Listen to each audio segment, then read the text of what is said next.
Bonsoir et bienvenue pour un nouveau podcast du Club Paname. Avec nous ce soir, un revenant, sa première post-Covid avec nous, monsieur Oli Francis. Bonsoir. Bonsoir à tous, je suis très ému d'être de retour après cette période difficile. On est ému de te revoir.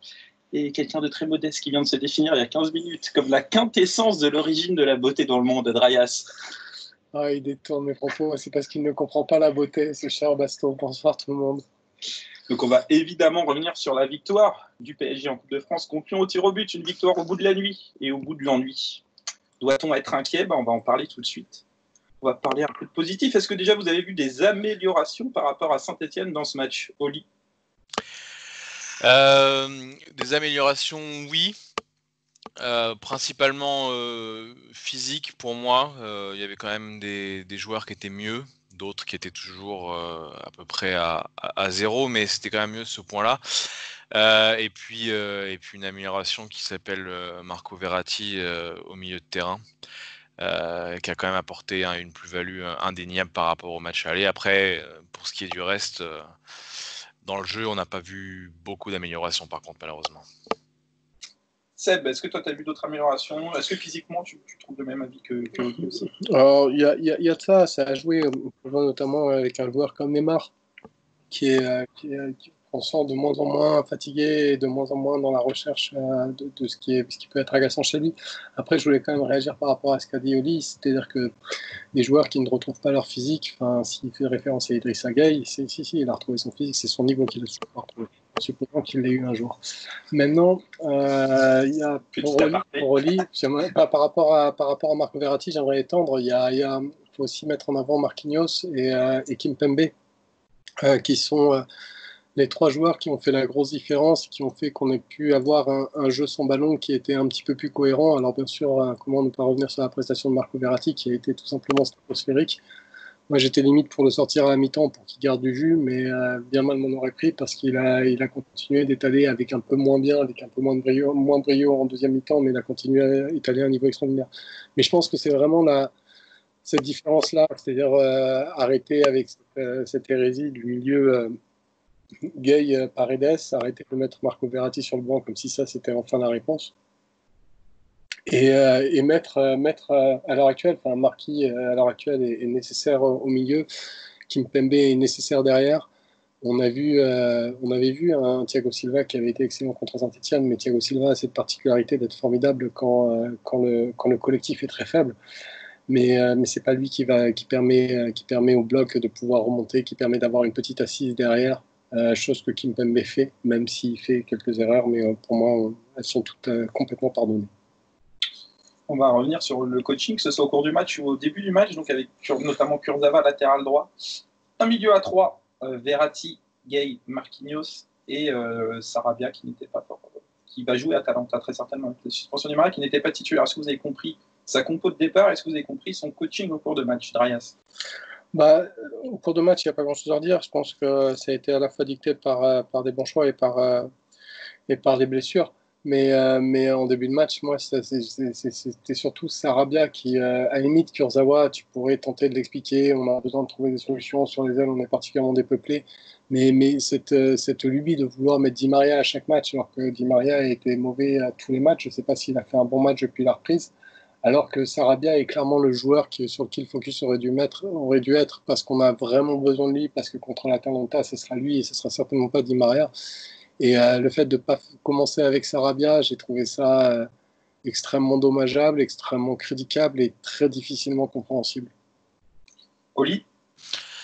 Ouais, on peut se poser la question. Alors, je suis à peu près d'accord sur le reste de la compo. Alors effectivement, on en reparlera sûrement après avec un Gueye qui en ce moment est sur beaucoup de matchs de l'année, mais en particulier dernièrement n'y arrive plus du tout.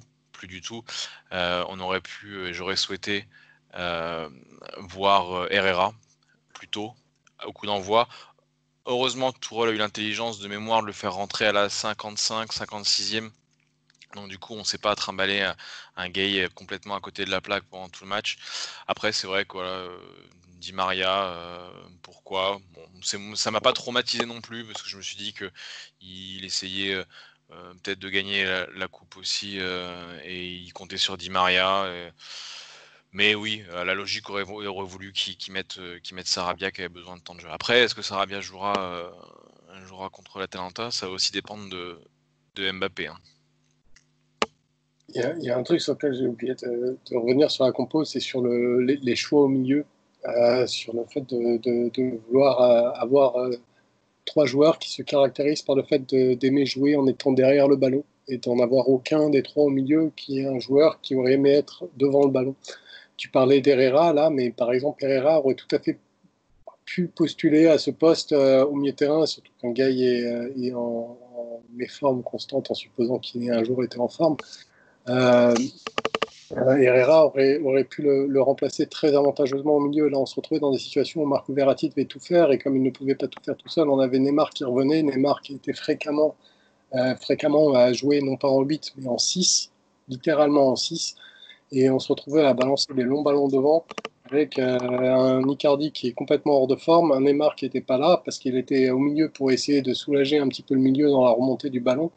Et le fait de systématiquement aligner un milieu à 3 sans proposer une pointe haute de ce milieu, c'est-à-dire avoir un milieu qui est capable de jouer devant le ballon, comme relais entre notamment un Neymar qui sera un peu plus devant et un milieu comme Marco Verratti, c'est quelque chose d'extrêmement pénalisable, très très chiant, très très récurrent, et qui commence à être un sérieux passif vis-à-vis de Thomas Tuchel, parce que des solutions il en avait.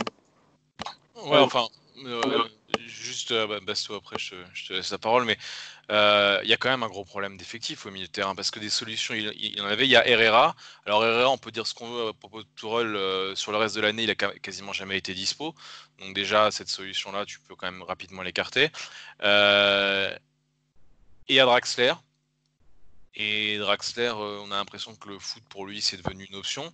Donc, alors après, on peut mettre en question le fait qu'il aurait pu effectivement peut-être essayer Sarabia à ce poste-là. Bon, le choix a été fait de le faire jouer plus en deuxième attaquant ou à la place de Di Maria, et au niveau des résultats, on peut difficilement dire que ça n'a pas marché. Donc dire qu'il a des solutions alors que finalement, en fait, il a juste Herrera depuis 2 matchs en solution comme joueur au milieu de terrain Ah qui oui, peut mais jouer. dans ce cas-là, qu'il l'utilise, et c'est pareil, toi, autant Sarabia, tu as besoin de le garder en offensif, ça je peux comprendre, surtout si tu choisis pas l'aligner. Moi, j'aurais préféré qu'il garde Di Maria en offensif et qu'il mette Sarabia sur le terrain. Pourquoi? Parce qu'au niveau offensif, tu as aussi un problème de nombre.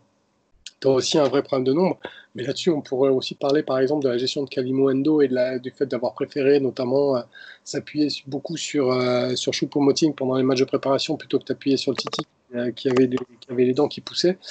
Mais tu vois, tu en as nommé 2. Tu as nommé Herrera et Draxler. Tu me dis qu'à Draxler, il est aux abonnés absents, mais j'ai pas vu par exemple un gars sur ce match ou sur les matchs qui précédaient qui était aux abonnés présents. Donc dans ce cas-là, pourquoi pas essayer d'avoir un milieu qui va, surtout que l'impact défensif de Gay, il est quasi nul en ce moment. L'impact défensif a été assuré par Marquis et Marco, et tu peux tout à fait avoir un mec qui a pour consigne de rester en 8, de rester au-dessus du ballon, mais ne pas forcément être trop offensif pour assurer le relais entre le milieu et les attaquants. Et tu dis qu'il n'y a pas de solution, mais tu en as nommé 2. Herrera, ok. Ah, mais j'aurais mis Herrera dès le coup d'envoi. Hein. Voilà. J'en ai Et discuté avec Basto avant le match. Draxler, tu peux ne pas aimer le joueur, mais entre ne pas aimer ce que propose Draxler, tu vois, quitte à avoir 2 joueurs qui sont en cours de forme entre Draxler ou Gay, autant apporter celui qui va compenser un déficit dans ton équipe. Donc dire qu'il n'avait pas le choix, si, il avait le choix, il t'a nommé les 2 en fait. Et il n'en a choisi aucun des 2. Donc, il n'y a aucun problème. Et d'ailleurs, pour faire un rétropédalage à 58e et se dire, ah bah tiens, non, j'ai fait une bêtise, je fais sortir Gay pour faire rentrer à la place. Mais tu aurais pu le faire dès le début. J'allais revenir justement sur la dernière fois qu'on avait utilisé ce milieu à 3, c'était à Madrid. Gay était sorti à la 45e après une prestation tout aussi insipide que vendredi. Et là, de nouveau, il sort Gay en premier vers la 55e. Est-ce que c'est pas un aveu de faiblesse de Tourelle dans sa compo qu'il remet alors qu'il n'avait pas marché dernièrement, Seb? Si, c'est la continuité, il recommence les mêmes erreurs, et pour se remarquer encore une fois qu'il fait la même erreur, si. Et tu penses qu'il peut persister dans cette erreur? C'est la preuve d'un mec qui comprend pas, en fait. C'est-à-dire que les erreurs, on a tous le droit d'en faire, mais quand tu fais 2 fois les erreurs, il y a un moment où t'es coupable, quoi. Oli, ton avis là-dessus, il faut arrêter avec ce trio? Il faut arrêter avec ce coach. Avec le trio, oui, ça, il n'y a pas de doute. Il y a une constante dans toutes les équipes de haut niveau à l'heure actuelle, c'est que sur le milieu de terrain, quand on a 3, tu es obligé d'en avoir un voire 2 qui peut se projeter. C'est pas possible les défenses sont trop bien structurées dans les meilleures équipes pour pouvoir réussir à attaquer sereinement si on attaque juste à 3. Avec surtout, on en parlera plus tard, des latéraux comme ceux qu'on avait.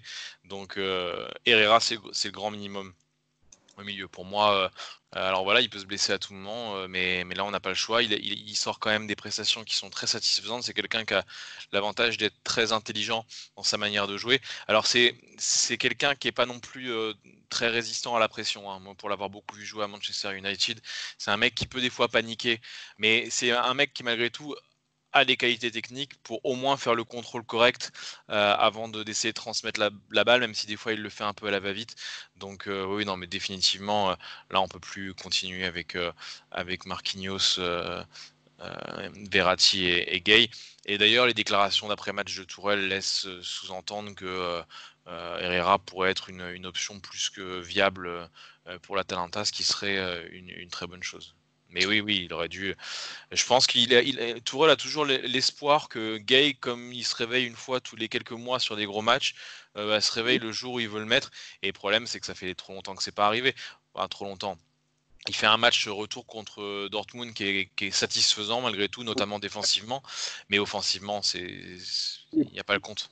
Il y a un moment où il faudra quand même ouvrir le dossier, le fameux dossier Gay à Madrid, et ne pas oublier dans l'équation qu'on a une équipe de Madrid qui joue au parc.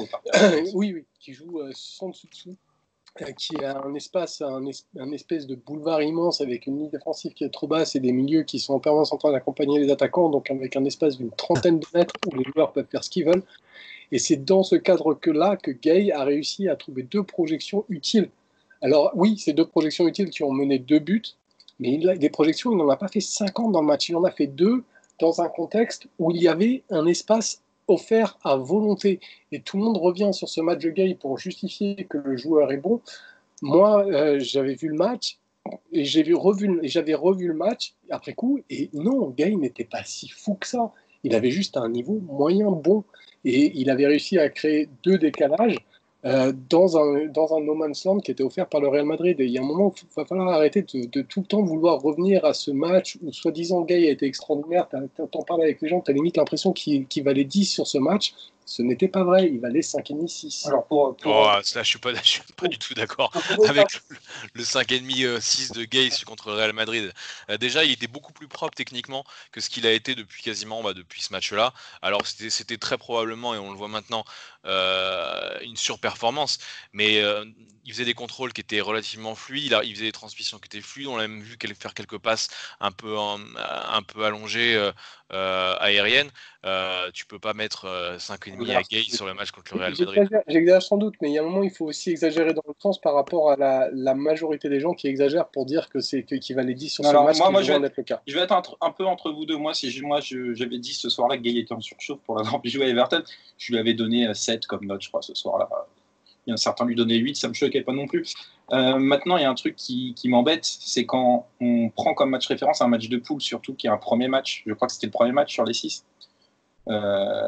Oui, c'est ça, ça devait être le premier match, ça devait être le match d'ouverture. Donc on prend un match d'ouverture, de match de poule comme match référence.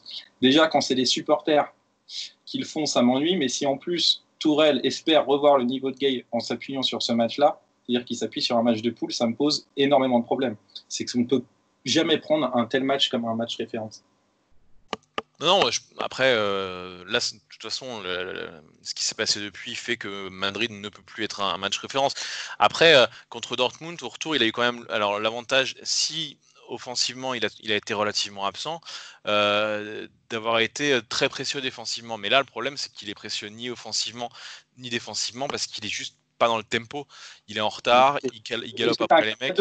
Et on parle d'un Dortmund qui a vraiment pas fait le match de l'année.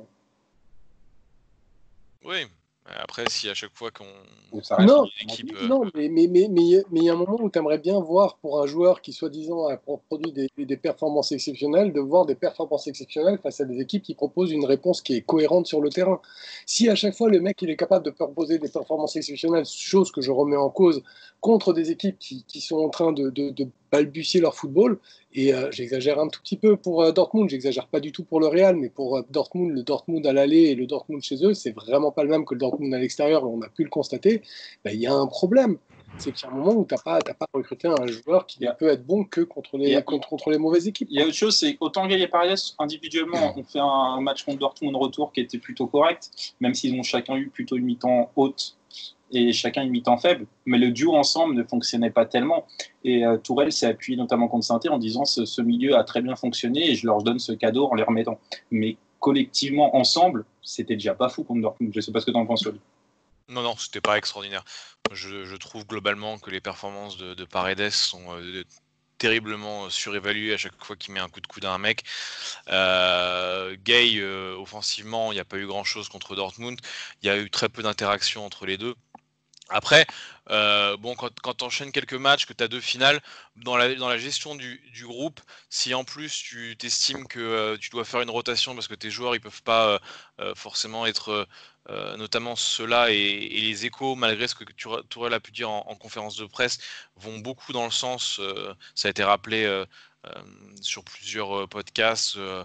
Au Club des 5, celui de Culture aussi, que Verratti n'était pas en état de débuter. Ça me choque pas qu'ils les aient mis un peu en guise de récompense. Maintenant, faut arrêter les conneries. Voilà, ils ont eu leur récompense. Là, c'est la Ligue des Champions, on arrête les récompenses, on fait jouer les meilleurs. Et le fait est que si on fait un milieu à 3, on peut pas dire que Gay fasse partie des meilleurs. Voilà. Ton analyse va revenir sur un peu la question que j'avais posée, c'est est-ce que vous pensez que Paredes Gay, justement, c'était pour faire souffler Verratti pour ce match-là, avant les 2 matchs plus, on va dire, un peu plus durs qu'était Lyon puis Atalanta, ou est-ce que c'est la blessure d'Mbappé qui fait qu'il l'a réintégré, ou c'était dans l'état d'esprit de Tourelle de toute façon remettre Verratti? Ton avis là-dessus, Oli? J'ai aucun doute sur le fait que Tourelle aurait remis Verratti. Mais alors, aucun. Aurait mis la 4-4-2, Marquis, Verratti? Ouais. Franchement, j'ai pas de doute là-dessus. Je pense que soit il a voulu piquer un peu Verratti parce qu'il était revenu un peu bouilli du confinement, ou il a voulu donner une récompense à Paredes tout en maintenant un semblant de concurrence. Mais pour moi, dans la tête de Tourelle, on sait en plus qu'il porte pas spécialement Paredes vraiment dans son cœur. Je vois pas ce qui justifierait que Verratti sorte, même en 4-4-2, sorte du 11. Ça me paraît inimaginable à ce niveau-là. Marias? Bah moi, grosso modo, je pense quand même comme Oli, il y a juste un détail qui me chagrine, c'est-à-dire que tu parles de. Alors après, il y a l'argument que je retiens et qui pour moi fait plus sens, c'est le fait de piquer Verratti dans son orgueil. Et on a vu, hein, quand tu piques Verratti dans son orgueil, il faudrait peut-être le faire plus souvent parce que les matchs qu'il est capable de te sortir derrière, c'est monstrueux. L'argument qui va contre, c'est le fait de ne pas avoir fait jouer Verratti ou d'avoir très peu fait jouer Verratti et tout à coup de le faire jouer pendant 120 minutes. Si tu veux préparer un mec physiquement pour être bon dans les échéances et pour être bon dans la continuité, c'est la dernière chose à faire en fait. S'il était prêt. Après, comme disait les futurs, ça se trouve, Verratti avait des petits. Ouais, mais dans ce cas-là, c'est pareil. Tu le fais pas jouer 120 minutes. Enfin, tu vois, il y a un moment où il faut une cohérence. C'est-à-dire que si c'est juste un joueur qui n'est pas prêt physiquement, eh ben, tu vas d'abord lui donner une demi-heure, puis ensuite de ça, tu vas lui donner 60 minutes, puis etc. Non, on est pas à 120. Donc, c'est pas la même chose. Il a joué 30 minutes. Oui, après, c'était une finale, il était bon. Oui, non, mais bien sûr, mais ce que je veux dire, c'est pour ce qui le sortir. Pour ce qui est de l'argument de vouloir préparer au mieux Marco Verratti pour à l'approche de l'Atalanta, ça met un peu du plomb dans l'aile à cet argument-là. Si on reste sur l'argument qui est de vouloir piquer l'orgueil de Marco Verratti, là, ça marche 100%. Je remets juste en cause que le fait de proposer une préparation très tronquée à un joueur, peu importe les motivations, et tout à coup lui proposer 120 minutes, c'est quelque chose qui peut mettre du plomb dans les jambes, pour le coup, à défaut de les mettre dans l'aile, qui peut mettre du plomb dans les jambes pour le joueur pour le match après. On va voir comment ça va se passer. Heureusement, il y a quand même il y avait une dizaine de jours entre les deux matchs. Donc, mais même avec une dizaine de jours, passer de très peu à autant, c'est pas forcément bon. C'est pas forcément. Après, il n'avait peut-être pas anticipé la prolongation. Bien sûr, il y a plein de choses, il y a plein de trucs. Donc on a beaucoup parlé de ce milieu et de ses défauts, notamment structurels, pour avoir un surnombre dans le camp adverse. Est-ce que vous avez vu d'autres défauts qui persistent dans l'animation du jeu, Seb? Bah oui, mais c'est Oli qui a envie d'en parler, c'est la problématique des latéraux. il y a une immense cagade au niveau des latéraux entre les blessés, les départs et les absences. Bon, après, oui, mais c'est la conséquence. On se retrouve dans une situation où on a un joueur qui peut-être aurait pu être cohérent parce qu'il a montré quelques trucs qui étaient pas mal après avoir fait une saison calamiteuse qui était Kurzawa qu'on se retrouve à mettre sur le côté. On a un joueur qui est un glorified niveau de CFA qui se retrouve à être titulaire à chaque match. Et il y a des vrais problèmes. Il n'y a aucun surnombre qui sont créés sur les côtés. Alors après, de toute façon, il y a un truc qu'il faut dire sur notre équipe, c'est qu'on n'a jamais su gérer les surnombres sur les côtés. Quand on avait des latéraux qui montaient sur les côtés, mis à part Bernat, mais avec par exemple Meunier qui le faisait souvent, on n'a jamais su exploiter ça. Mais oui, et en tout cas sur Tourelle. Mais en dépit de ça, là, on n'a même plus des latéraux qui montent. Donc c'est un énorme souci et je ne sais pas comment il peut être solutionné pour l'Atalanta, mais je crois qu'Oli a envie de... Oli, ouais, le jeu côté sur ce match est globalement sous Tourelle. Est-ce que c'est un défaut qui persiste? C'est un défaut qui persiste depuis très longtemps. Alors, à l'époque d'Alves, on a quand même eu des matchs où il y avait des possibilités de combiner. Mais il y a un problème. Moi, finalement, ce que je reprocherais à Tourelle, si on devait faire vraiment une analyse du jeu sur ce match-là, c'est plus finalement la sélection des joueurs qu'il a demandé, que ce soit milieu ou pour le reste, hein, plus que le jeu en lui-même. Alors, je suis pas en train de dire qu'avec des bons joueurs, il aurait mis en place un jeu fabuleux. Mais ce qui est sûr, c'est qu'avec l'effectif que tu as sur le terrain, tu ne peux rien faire. Rien. Parce qu'il y a une constante dans le football moderne, c'est que les latéraux doivent apporter pour réussir à faire progresser le ballon. Ça, c'est indéniable. On a quand même à droite un Di Maria qui n'est pas du tout connu pour combiner avec son latéral. On a un Baker qui a l'air d'être un garçon très gentil, hein, mais bon, je vois des gens qui disent qu'il a fait des bonnes prestations. Il a fait des bonnes prestations par rapport à ce qu'on en attendait, c'est-à-dire rien. Donc il a fait mieux que rien. Mais offensivement, le rien, on n'était quand même pas très loin. T'as Kurzawa qui n'était pas sur son bon pied, qui n'est pas dans une grande forme, preuve en est, il s'est claqué. Donc c'est juste pas possible. Si tu regardes les équipes qui vont loin en Ligue des Champions depuis quelques années, notamment celles qui gagnent, toutes ont au moins un latéral de très haut niveau, parce que ça te permet de faire avancer un côté un peu plus, tu compenses avec l'autre qui monte un peu moins, et ça permet de trouver un équilibre offensif et défensif comme ça. Nous, on est zéro, et c'est pas possible. Il y a Bernat Kerrer, c'est possible. Tu obtiens ça avec Bernat Kerrer.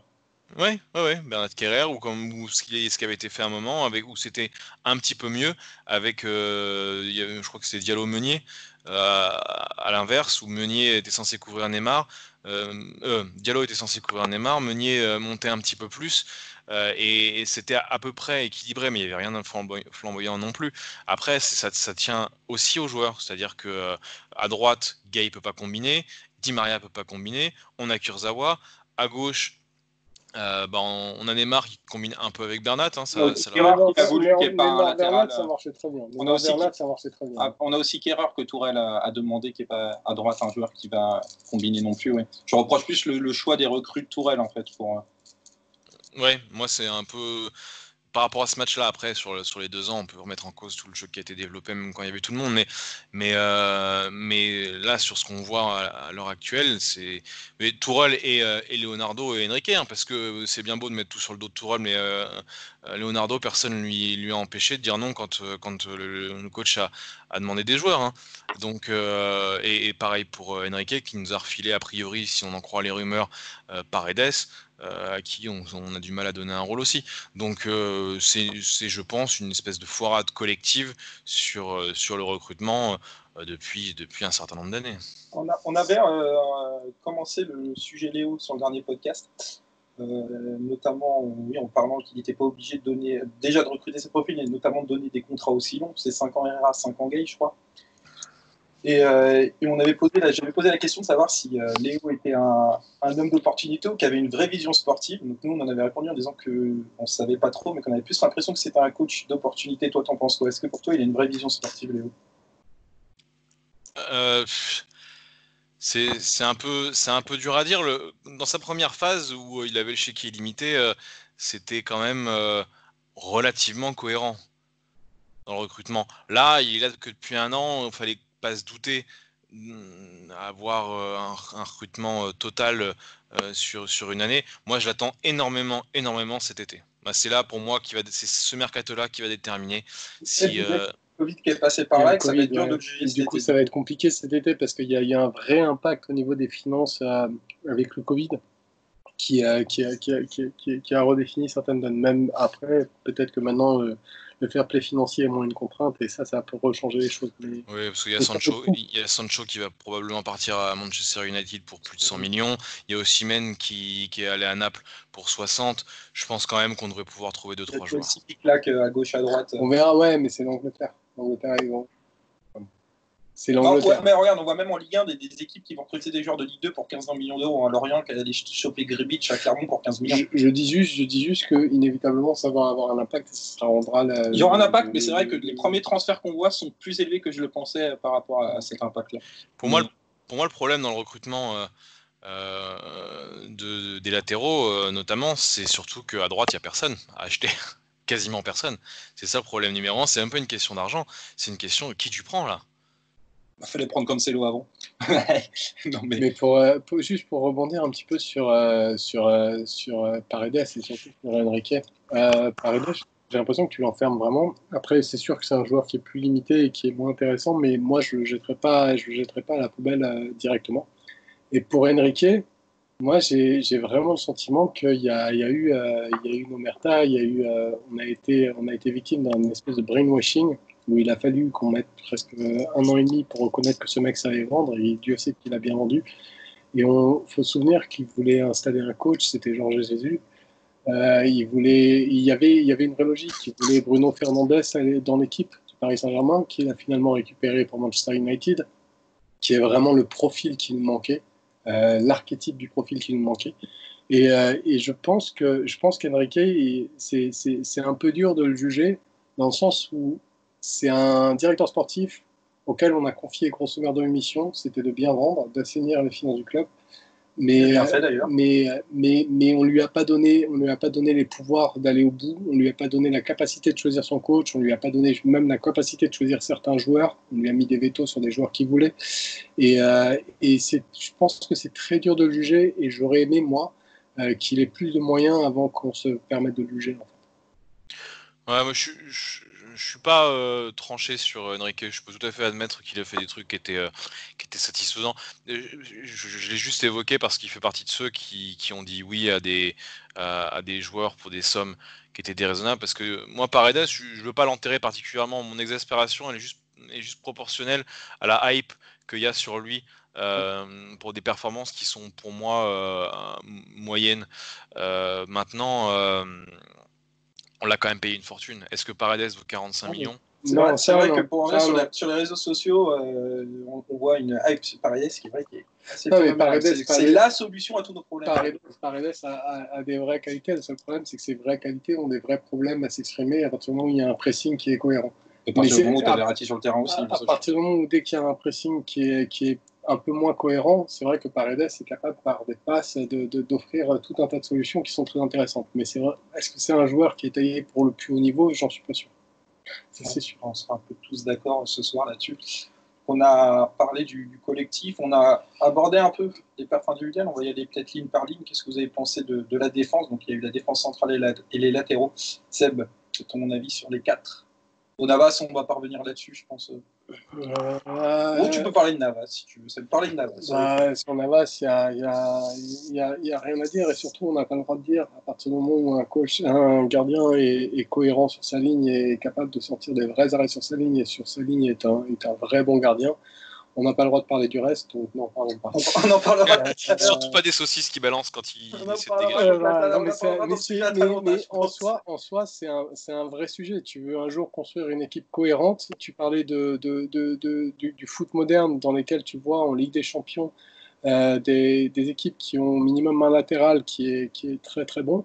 Les équipes qui vont loin en Ligue des Champions avec des goals qui sont incapables de relancer au pied. Il y en avait, puisque Navas est allé très très loin. On a gagné 3. mais c'est beaucoup moins la mode aujourd'hui, quoi. C'est vrai. Beaucoup moins la mode aujourd'hui. Alors surtout que le Real avait quand même des putains de relanceurs. Sur les latéraux, on a déjà tout dit. Kurzawa qui n'était pas sur son bon côté, qui est pas forcément qui montrait des choses encourageantes, mais qui a encore énormément à prouver. Et il est plus, en gros, le pauvre, voilà, il n'était pas sur son bon pied. Pas sur son bon pied, etc. De l'autre côté, Bakker, on a à peu près tout dit sur Bakker, je pense. Et sur les latéraux, ouais, on a un Silva qui a été bon individuellement, mais mauvais collectivement, qui a été mauvais dans ses relances. Et on a un Kimpembe qui a fait quelques erreurs, mais qui, au-delà de ça, était un vrai soulagement pour le bloc par sa capacité à presser plus haut, par sa capacité à ne pas tout le temps redescendre, et qui a vraiment fait du bien, ça pose une défense d'avoir un défenseur comme ça qui permet au milieu aussi de mieux s'exprimer. Et tout le monde met en exergue la prestation de Marco Verratti, mais je pense que si Marco Verratti avait joué à Saint-Etienne avec la charnière qui existait à Saint-Etienne, il aurait été beaucoup, beaucoup plus en difficulté. Oli, ton avis sur la défense centrale sur ce match? Globalement le même. C'est-à-dire que c'est les qualités et les défauts qu'on connaît des deux joueurs en charnière centrale. Après, voilà, c'est vrai que de toute façon, on se doute très fortement que ça sera la charnière contre l'Atalanta, ce qui pourra poser souci, et on en reparlera peut-être plus tard, vu les profils des joueurs qu'on va avoir en face. Mais voilà, Silva qui sortait quand même une grosse perf à Saint-Etienne, qui a été encore bon contre Lyon dans l'aspect purement défensif, mais c'est vrai que au niveau de la relance, c'est pas lui qui t'a... Puis au-delà de la relance, et au-delà de la relance et au-delà du jeu long, c'est l'attitude dans la défense en fait. C'est une attitude, c'est pas une attitude qui permet à un bloc d'être conquérant. C'est trop souvent en retrait, trop souvent, Silva, c'est trop souvent, je fais 5 passes en avant pour faire une passe en retrait. C'est 5 pas en avant. 5 pas en avant pour faire une passe en retrait. C'est ces approximations en termes de bloc qui, à l'arrivée, coûtent très cher, à une équipe. C'est pas que la capacité à faire des passes longues, quoi. Oui. Ouais, non, après, moi, c'est plus la relance que j'ai à lui reprocher, parce que sur le match contre Lyon, il y avait quand même des attaquants, à savoir Depay et Dembélé, qui sont pas ce qui se fait de pire en Europe, et que on s'est malgré tout pas fait trop prendre par des actions où il a trop défendu en reculant, où il s'est pas trop fait prendre dans le dos non plus. Il y a quand même une gestion. On aurait pu s'attendre à largement pire, hein, avec Depay d'un côté et Dembélé de l'autre. Donc moi, honnêtement, sur l'aspect défensif, alors oui, bien sûr, il est pas agressif dans son attaque du joueur, mais j'ai quand même trouvé qu'il avait plus ou moins bien géré les attaquants de Lyon. Il a pris 2-3 fois en puissance, notamment quand Silva est obligé de faire jaune avec une faute assez grossière, parce que Dembélé lui met physiquement une... Ouais, après, bon, malgré tout, je pense qu'il y a quand même un paquet de défenseurs qui se font avoir 1 ou 2 fois par match par Dembélé, hein. C'est sûr, quasiment tous. Un petit point positif sur Kimpembe, je trouve apparemment il a du mal à gérer la profondeur, notamment sur les côtés. Là, il a fait pas mal de retours dans le dos de Bakker en anticipant, parce qu'il a parfois eu en difficulté là-dessus. Il a fait quelques retours salvateurs sur ce domaine. Alors, s'il pouvait lire les trajectoires de ballons aériens si bien maintenant, ce serait la nouvelle progression qu'il pourrait avoir, parce que là, on est quand même très loin du compte toujours. On est d'accord. On va passer au milieu. Bon, on a déjà parlé de la masterclass de Verratti et des difficultés de gagne. On n'a pas trop parlé du troisième larron qui était Marquinhos. Qu'est-ce que vous avez pensé de son match, Oli?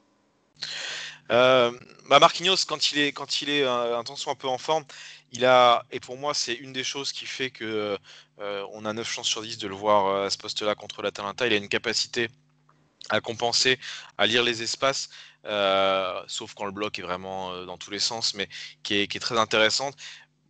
J'aimerais le voir plus souvent user de son jeu long. Il a une capacité à faire des ouvertures longues tendues, ultra précises, qu'on voit beaucoup trop peu par rapport à ce qu'il est capable de faire. Voilà, peu de risques pris à la relance. Globalement, une prestation qui est bonne sans être extraordinaire pour moi. Marias? Déjà, il faut dire qu'il revenait de loin. Son match à Paris était jamais vu à ce niveau-là. C'était une grande première. C'était jusqu'au match à Saint-Etienne, mais après, je pense que le match à Saint-Etienne, c'est une hérésie statistique par rapport à ce que je veux dire. Mais jusqu'au match à Saint-Etienne, c'est qu'un Marquinhos pas bon, c'était un Marquinhos avec un niveau minima à minima qui était satisfaisant. Et à Saint-Étienne, on a découvert autre chose. Moi, j'ai trouvé qu'il était très bon justement dans ce que tu disais, et il a été le partenaire essentiel. Alors après, comme toi, mais là-dessus, il faut que le joueur reconstruise sa confiance. Pour aller plus loin dans ce que tu dis sur les passes, je crois que c'est le joueur en Europe qui a le plus de passes précises, de passes longues qui sont précises. Et il est dans le top 5 des joueurs qui ont le temps de plus. Enfin, en gros, c'est une arme de destruction massive. Mais c'est vrai que pour l'instant, il en a fait 2, mais il est capable d'en faire 7 par match. Et là-dessus, il était décevant. Mais à côté de ça, il a vraiment permis de poser le jeu au milieu. C'est-à-dire qu'il a été la clé de voûte de notre jeu sans ballon. Et notre jeu sans ballon a été grosso merdo notre seule qualité, à part Marco Verratti qui était vraiment le facteur X du match. Mais en dehors de Marco Verratti, c'était notre seule qualité sur ce match.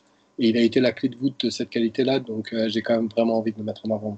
Est-ce que Marquinhos pouvait vraiment jouer long avec des latéraux qui montent peu, des c'est vrai, concentrés, un Icardi qui est perdu sur le terrain? Un Icardi perdu sur le terrain et un Neymar qui jouait à côté de lui une fois sur 2. C'est vrai que les possibilités de passe sont complexes à trouver, mais tu peux quand même attendre un petit peu plus à ce niveau-là. Tu peux attendre, je sais pas, mais c'est vrai que c'est complexe. C'est pas du jeu à la Paredes qui va trouver plein axe. Lui, c'est plus vraiment des longs ballons. Ça, oui. Et puis même Paredes trouver plein axe. Qu'est-ce qu'il aurait pu trouver dans ces cas-là quand t'as Neymar qui est à côté de toi et un Icardi qui.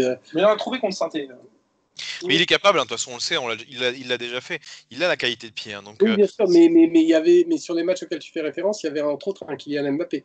T'avais beaucoup plus de présence devant. C'est vrai que là, la présence devant sur ce match-là, quand on regarde un tout petit peu, elle est. Oli, ça va? Oui. Ah oui. Il y a juste un petit icône qui s'est affiché. Mais la présence devant sur ce match-là, elle était particulièrement faible. Elle était hallucinamment faible. On va revenir sur les perfs du jeu. Un petit mot sur l'entrée d'Herrera, Darius, t'en as pensé quoi? L'entrée d'Herrera, honnêtement, je regardais un peu moins le match à ce moment-là. J'étais un peu endormi devant le match. Oui. De tout ce que j'ai entendu dire, c'est qu'il a été très très bon. Il a proposé 1000 fois plus que ce que Gay a proposé, mais j'ai pas bien vu. Oli. C'est globalement ce que j'ai vu. Alors, j'irais peut-être pas, je vais dire très très bon, mais il a été dans la lignée de ce qu'il a fait. À savoir que, en fait, c'est le seul milieu de terrain du PSG. Même si Verratti l'a fait quelques fois, c'est le seul milieu de terrain du PSG qui se projette et qui attaque l'espace, quoi. Et ça, ça n'a pas de prix. Hein. Donc, notamment sur sa passe pour la tête de Neymar. Ouais, c'est-à-dire que Herrera est systématiquement, quand les actions avancent, à la finalisation, il est à 30 mètres, 25 mètres. Et au-delà de ça, c'est un joueur qui a la capacité de jouer en étant devant le ballon. Ce que n'a pas Marco Verratti. Marco Verratti doit toujours être derrière le ballon, en fait. C'est vrai. Après, moi, j'ai l'impression qu'il s'est un peu endormi en prolonge, un peu comme tout le monde. Il n'y a plus vraiment de mouvement compliqué. Mais il a fait au moins 30 très bonnes premières minutes entre la 60e et la 90e. On va parler maintenant de la ligne d'attaque qui était donc Neymar, Icardi, Di Maria. Qu'est-ce que vous avez pensé de ce trio individuellement, Oli? Un Neymar qui monte en puissance au fur et à mesure des matchs et même dans un match où moi je l'ai trouvé beaucoup plus à la fois précis et mesuré dans la deuxième partie du match, même si on n'a pas plus marqué en deuxième mi-temps. Et puis voilà, c'est Neymar. S'il est dans un bon état physique, c'est un mec qui peut tout faire à tout moment. Maintenant, c'est vrai que le Neymar qui n'est pas en forme, on le connaît. C'est un Neymar qui tourne beaucoup et qui rate beaucoup. Et là, c'est ce qu'il est en train de faire.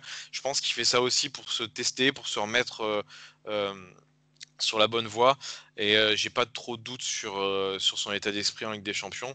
Di Maria, ultra décevant depuis le restart, comme on dit. Je sais pas ce qu'il fait, je sais pas où il est, je sais pas ce qui lui arrive. Il a toujours eu des périodes comme ça. Ça faisait quand même quelques temps que on avait moins ces gros creux comme il pouvait avoir il y a quelques années. Mais bon, il est juste pas dans le coup. Bon, de toute façon, c'est pas très pertinent pour l'Atalanta puisqu'il jouera pas. Mais si on va plus loin, il faudra se pencher là-dessus. Et puis Icardi, faut qu'il arrête les barbecues déjà. Ce serait une bonne étape parce qu'il est encore en surpoids clair. Et il faudra se poser la question de savoir comment jouer avec Icardi, comment lui doit jouer avec les autres et comment les autres doivent jouer avec lui, parce que je suis pas persuadé que le pur joueur de surface soit un truc qui soit viable, tout du moins avec Neymar et Mbappé. Donc voilà, on a d'ailleurs vu Neymar à de nombreuses reprises depuis la reprise lui dire de venir chercher les ballons, lui demander de sortir de sa surface de réparation justement pour essayer de le toucher. Mais bon, le problème c'est qu'il manque aussi de réactivité, d'explosivité. Donc il est loin, très très loin d'être maladroit à ballon au pied, contrairement à ce qu'était Cavani. Dans ses remises, quand il est dans le bon timing, il met des ballons qui sont en général intéressants, mais le problème c'est que souvent il arrive en retard parce qu'il est juste pas fit, quoi. Et ça c'est un problème. Donc c'est un problème pour maintenant, et puis c'est un problème pour Tourelle ou pour un futur coach à l'avenir, parce qu'il va falloir accorder les violons de tout le monde en attaque. Ouais, tu es d'accord avec cette analyse? Je suis d'accord. Je vais sur Di Maria. Qu'est-ce que tu peux ajouter quand le joueur fait rien, juste en train de créer la place de quelqu'un d'autre, grosso modo, et tu peux rien dire sur le joueur. On a toujours le problème Di Maria avec Neymar aussi. Di Maria est Ça, clairement ouais, quand Neymar est sur le terrain. ça oui, mais là on est Là, on est au-delà, on est d'accord. Il a fait que on est au-delà, puis même dans sa participation au jeu, les dribbles qui sont pas les bons, les passes qui sont ratées, etc., etc., etc. Ah, il est à l'envers. Sur Neymar, moi, j'étais très satisfait de Neymar entre la 20e et la 45e. Tu l'as pas aimé en première mi-temps, et moi, entre la 20e et la 45e, on a vraiment, pour moi, eu une séquence où on avait un chef d'orchestre bas qui était Marco Verratti et un chef d'orchestre haut qui était Neymar. Et le seul problème, c'est qu'il y avait personne autour de lui. Mais pour Neymar, il y a une vraie montée en puissance. C'est le joueur rassurant. Alors après Marco Verratti, bien sûr, mais c'est le joueur rassurant par rapport à l'Atalanta, dans le sens où on sait que s'il continue à monter en puissance, il sera très bon. Il n'était pas très très bon contre Saint-Étienne, il était plutôt agaçant, même si un Neymar agaçant, c'est un Neymar décisif. Là, il a été moins décisif, mais il a été vraiment meilleur dans le jeu et vraiment intéressant. Reste problème Icardi. Pour moi, il y a deux choses qui résument la performance d'Icardi. Alors, je me souviens plus en détail des actions, mais il y a une action où ça va très vite devant et il est où Icardi? Il n'est pas là. Il y a une passe, mais il n'est pas là. Et Icardi, on peut lui pardonner beaucoup de non-participation dans le jeu, mais quand sur des contre-attaques rapides et qu'il y a des décalages qui se sont faits et qu'il y a une passe plein axe et que lui n'est pas dans la surface à ce moment-là, on frise l'impardonnable. Et, il reste plus rien, quoi. Voilà, c'est-à-dire que là, en fait, tu vois, tu disais qu'il n'y a pas de futur un vrai renard de surface, peut-être, mais en tout cas, s'il avait été un vrai renard de surface, il aurait pu mettre 2 buts en première mi-temps, et il les a pas mis parce qu'il n'était pas dans la surface à ce moment-là. Et ça coûte très cher dans son bilan, et ça doit faire partie des pires matchs qu'il ait fait depuis qu'il est arrivé au Paris Saint-Germain. Ouais. Une petite question subsidiaire sur ce match, la conférence d'après-match. C'est vrai que Tourelle, le duel. C'est vrai qu'il demande à Tourelle, qui lui dit, qui lui reproche le non-jeu du PSG depuis 2 matchs, et Tourelle qui s'énerve totalement en disant vous cherchez toujours les points négatifs. On a 99 points bons, un seul mauvais, vous êtes là-dessus. Pour moi, il n'y a pas de problème parce qu'on a gagné. Est-ce que vous comprenez cette réaction de Tourelle, ou est-ce que pour vous, Tourelle a été un peu ridicule là-dedans, Oli? Moi, je la comprends dans le contexte. C'est-à-dire qu'on vient de gagner 2 coupes, on vient d'en gagner une au pénalty quand même, ce qui pour la tension nerveuse est énorme. D'ailleurs, on voit tous les joueurs. Navas, il a 3 C1, mais il est à genoux en train de prier. Di Maria est en train de prier aussi, Ouais, alors qu'il en a une. Sur le sol aussi. Ouais, non, mais c'est. Donc, je pense que ça a été. J'ai eu très peur. Je pense que Pardon, excuse-moi, Oli. Non, il n'y a pas de souci.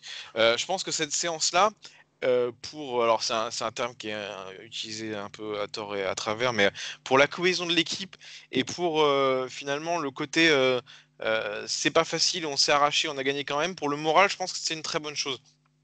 Donc on gagne 2 coupes et donc c'est Vrac lui pose une question, sachant qu'on connaît tous l'historique de Sévrac sur le Paris Saint-Germain et a fortiori sur Tourelle. Je pense que c'était juste pas le moment. Alors bien évidemment, on sait très bien qu'il n'y a pas un seul truc de pas bien et 99 trucs de bien.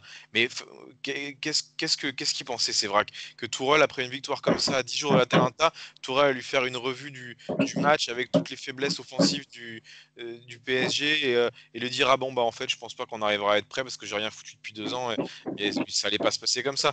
Donc il a à mon avis été exaspéré en grande partie par la personne qui lui a posé la question, puis par la question au vu du contexte. Et voilà, c'est sorti. Et bon, pour moi, c'est vraiment un épiphénomène.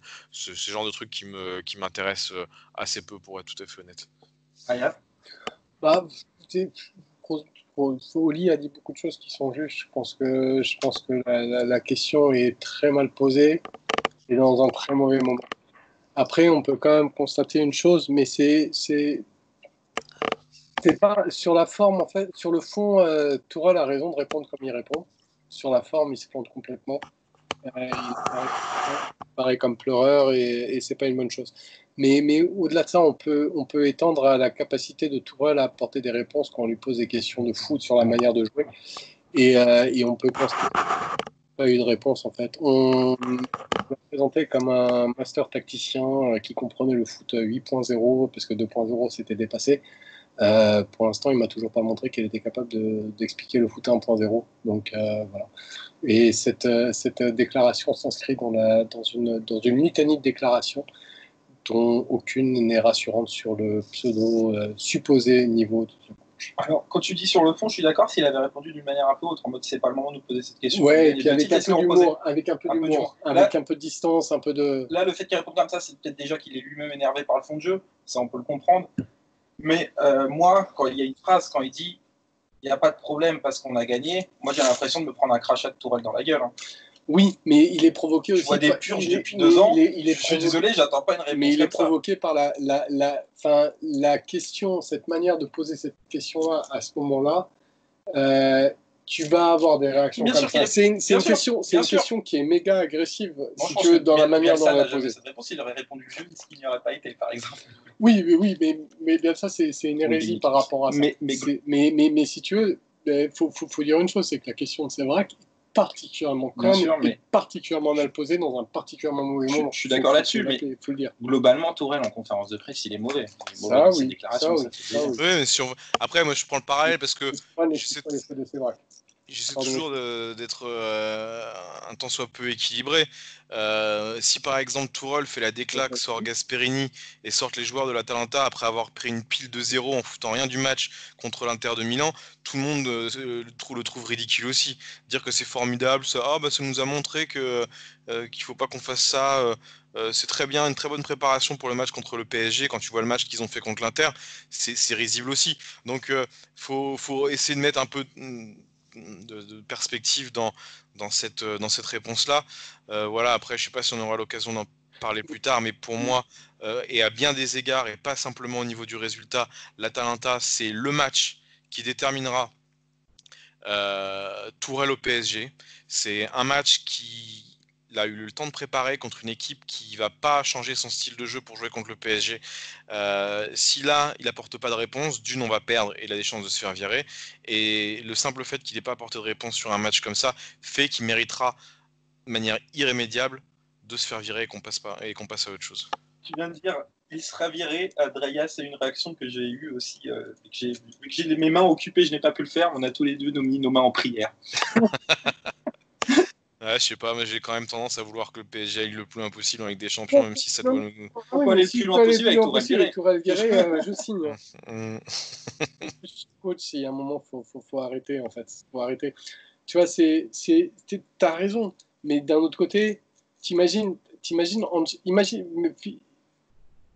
la scène. T'as Dominique Sévrac qui te pose cette question, et sauf que c'est pas Thomas Tuchel en face, c'est Carlo Ancelotti. T'as une réponse qui est complètement différente. Et c'est aussi ça, être coach. C'est aussi pour ça que t'es payé tant. T'es payé pour comprendre le football, chose que Tuchel, voilà. Et t'es payé pas forcément pour l'expliquer. Ça, c'est bien ça. Mais t'es payé pour savoir te comporter devant les médias, savoir les gérer, et Tourelle là-dessus est zéro. C'est demander qu'est-ce qu'il fait bien, ce garçon. C'était le... Quand on parle, Dreyas monte toujours en puissance. On découvre pas la version totale de Dreyas pour Tourelle de toute manière, hein, mais oui, bon, de toute façon, le bilan il va être fait déjà au moins en bonne partie d'ici une semaine. Hein. Ouais. Est-ce que ça suffira si on passe à l'Atalanta de faire un bilan positif de Tourelle? C'est autre chose. On en reviendra tout à l'heure. On va passer à un bilan, mais cette fois-ci national. Je vous pose une question. Donc, le PSG qui fait un quadruplé. Alors, il y a des débats. Il y en a qui se penchent plus sur le jeu décevant et qui pensent que les trophées ne sont pas une vraie réponse puisqu'il n'y a pas de concurrence. Et il y en a qui disent que on ne peut pas banaliser un quadruplé. Vous êtes plutôt de quel team, Oli? Je suis un peu entre les deux. Je vais faire une réponse de Normand.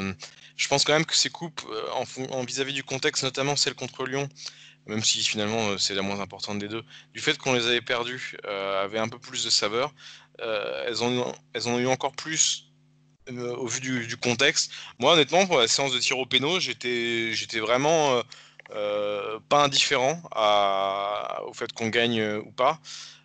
Le quadruplé, c'est toujours malgré tout une bonne preuve de régularité, au moins au plan national, parce que si on fait un bilan de l'ère Qatari, on a quand même un taux de victoire en coupe qui est extrêmement important pour un championnat, alors qui est on va dire top 5, mais même si c'est un peu loin du top 4. Mais on arrive quand même, et ça j'ai du mal à me l'expliquer, à avoir une régularité vraiment très impressionnante en coupe. Et ça, faut le saluer. Maintenant, c'est vrai que on est toujours content de gagner un titre, mais on a quand même toujours tendance à un peu s'habituer. Et puis on aurait aimé que le feu d'artifice dans le jeu soit autre que ce qui nous a été proposé. Et là, ça aurait donné vraiment toute sa saveur aux coupes. Le contexte a fait que, le niveau des équipes en face a fait que également.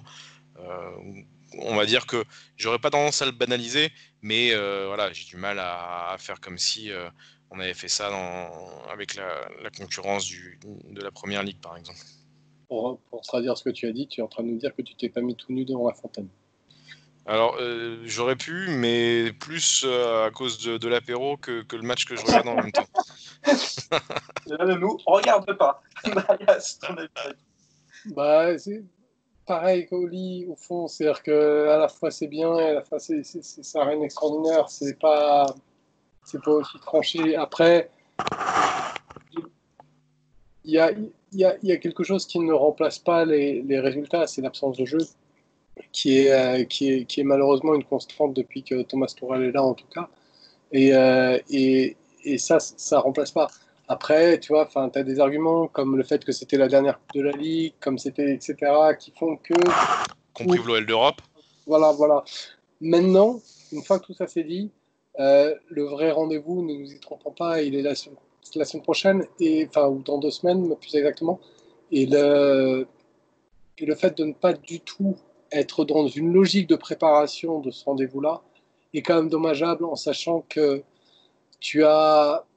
t'interchanges un ou deux joueurs, ça va pas changer la donne du jeu, ça va pas changer la phase du jeu, ça va pas mettre en danger ton acquisition de coupe, et être vraiment dans une logique comme il avait fait à Saint-Etienne de j'installe les meilleurs titulaires pour gagner la coupe.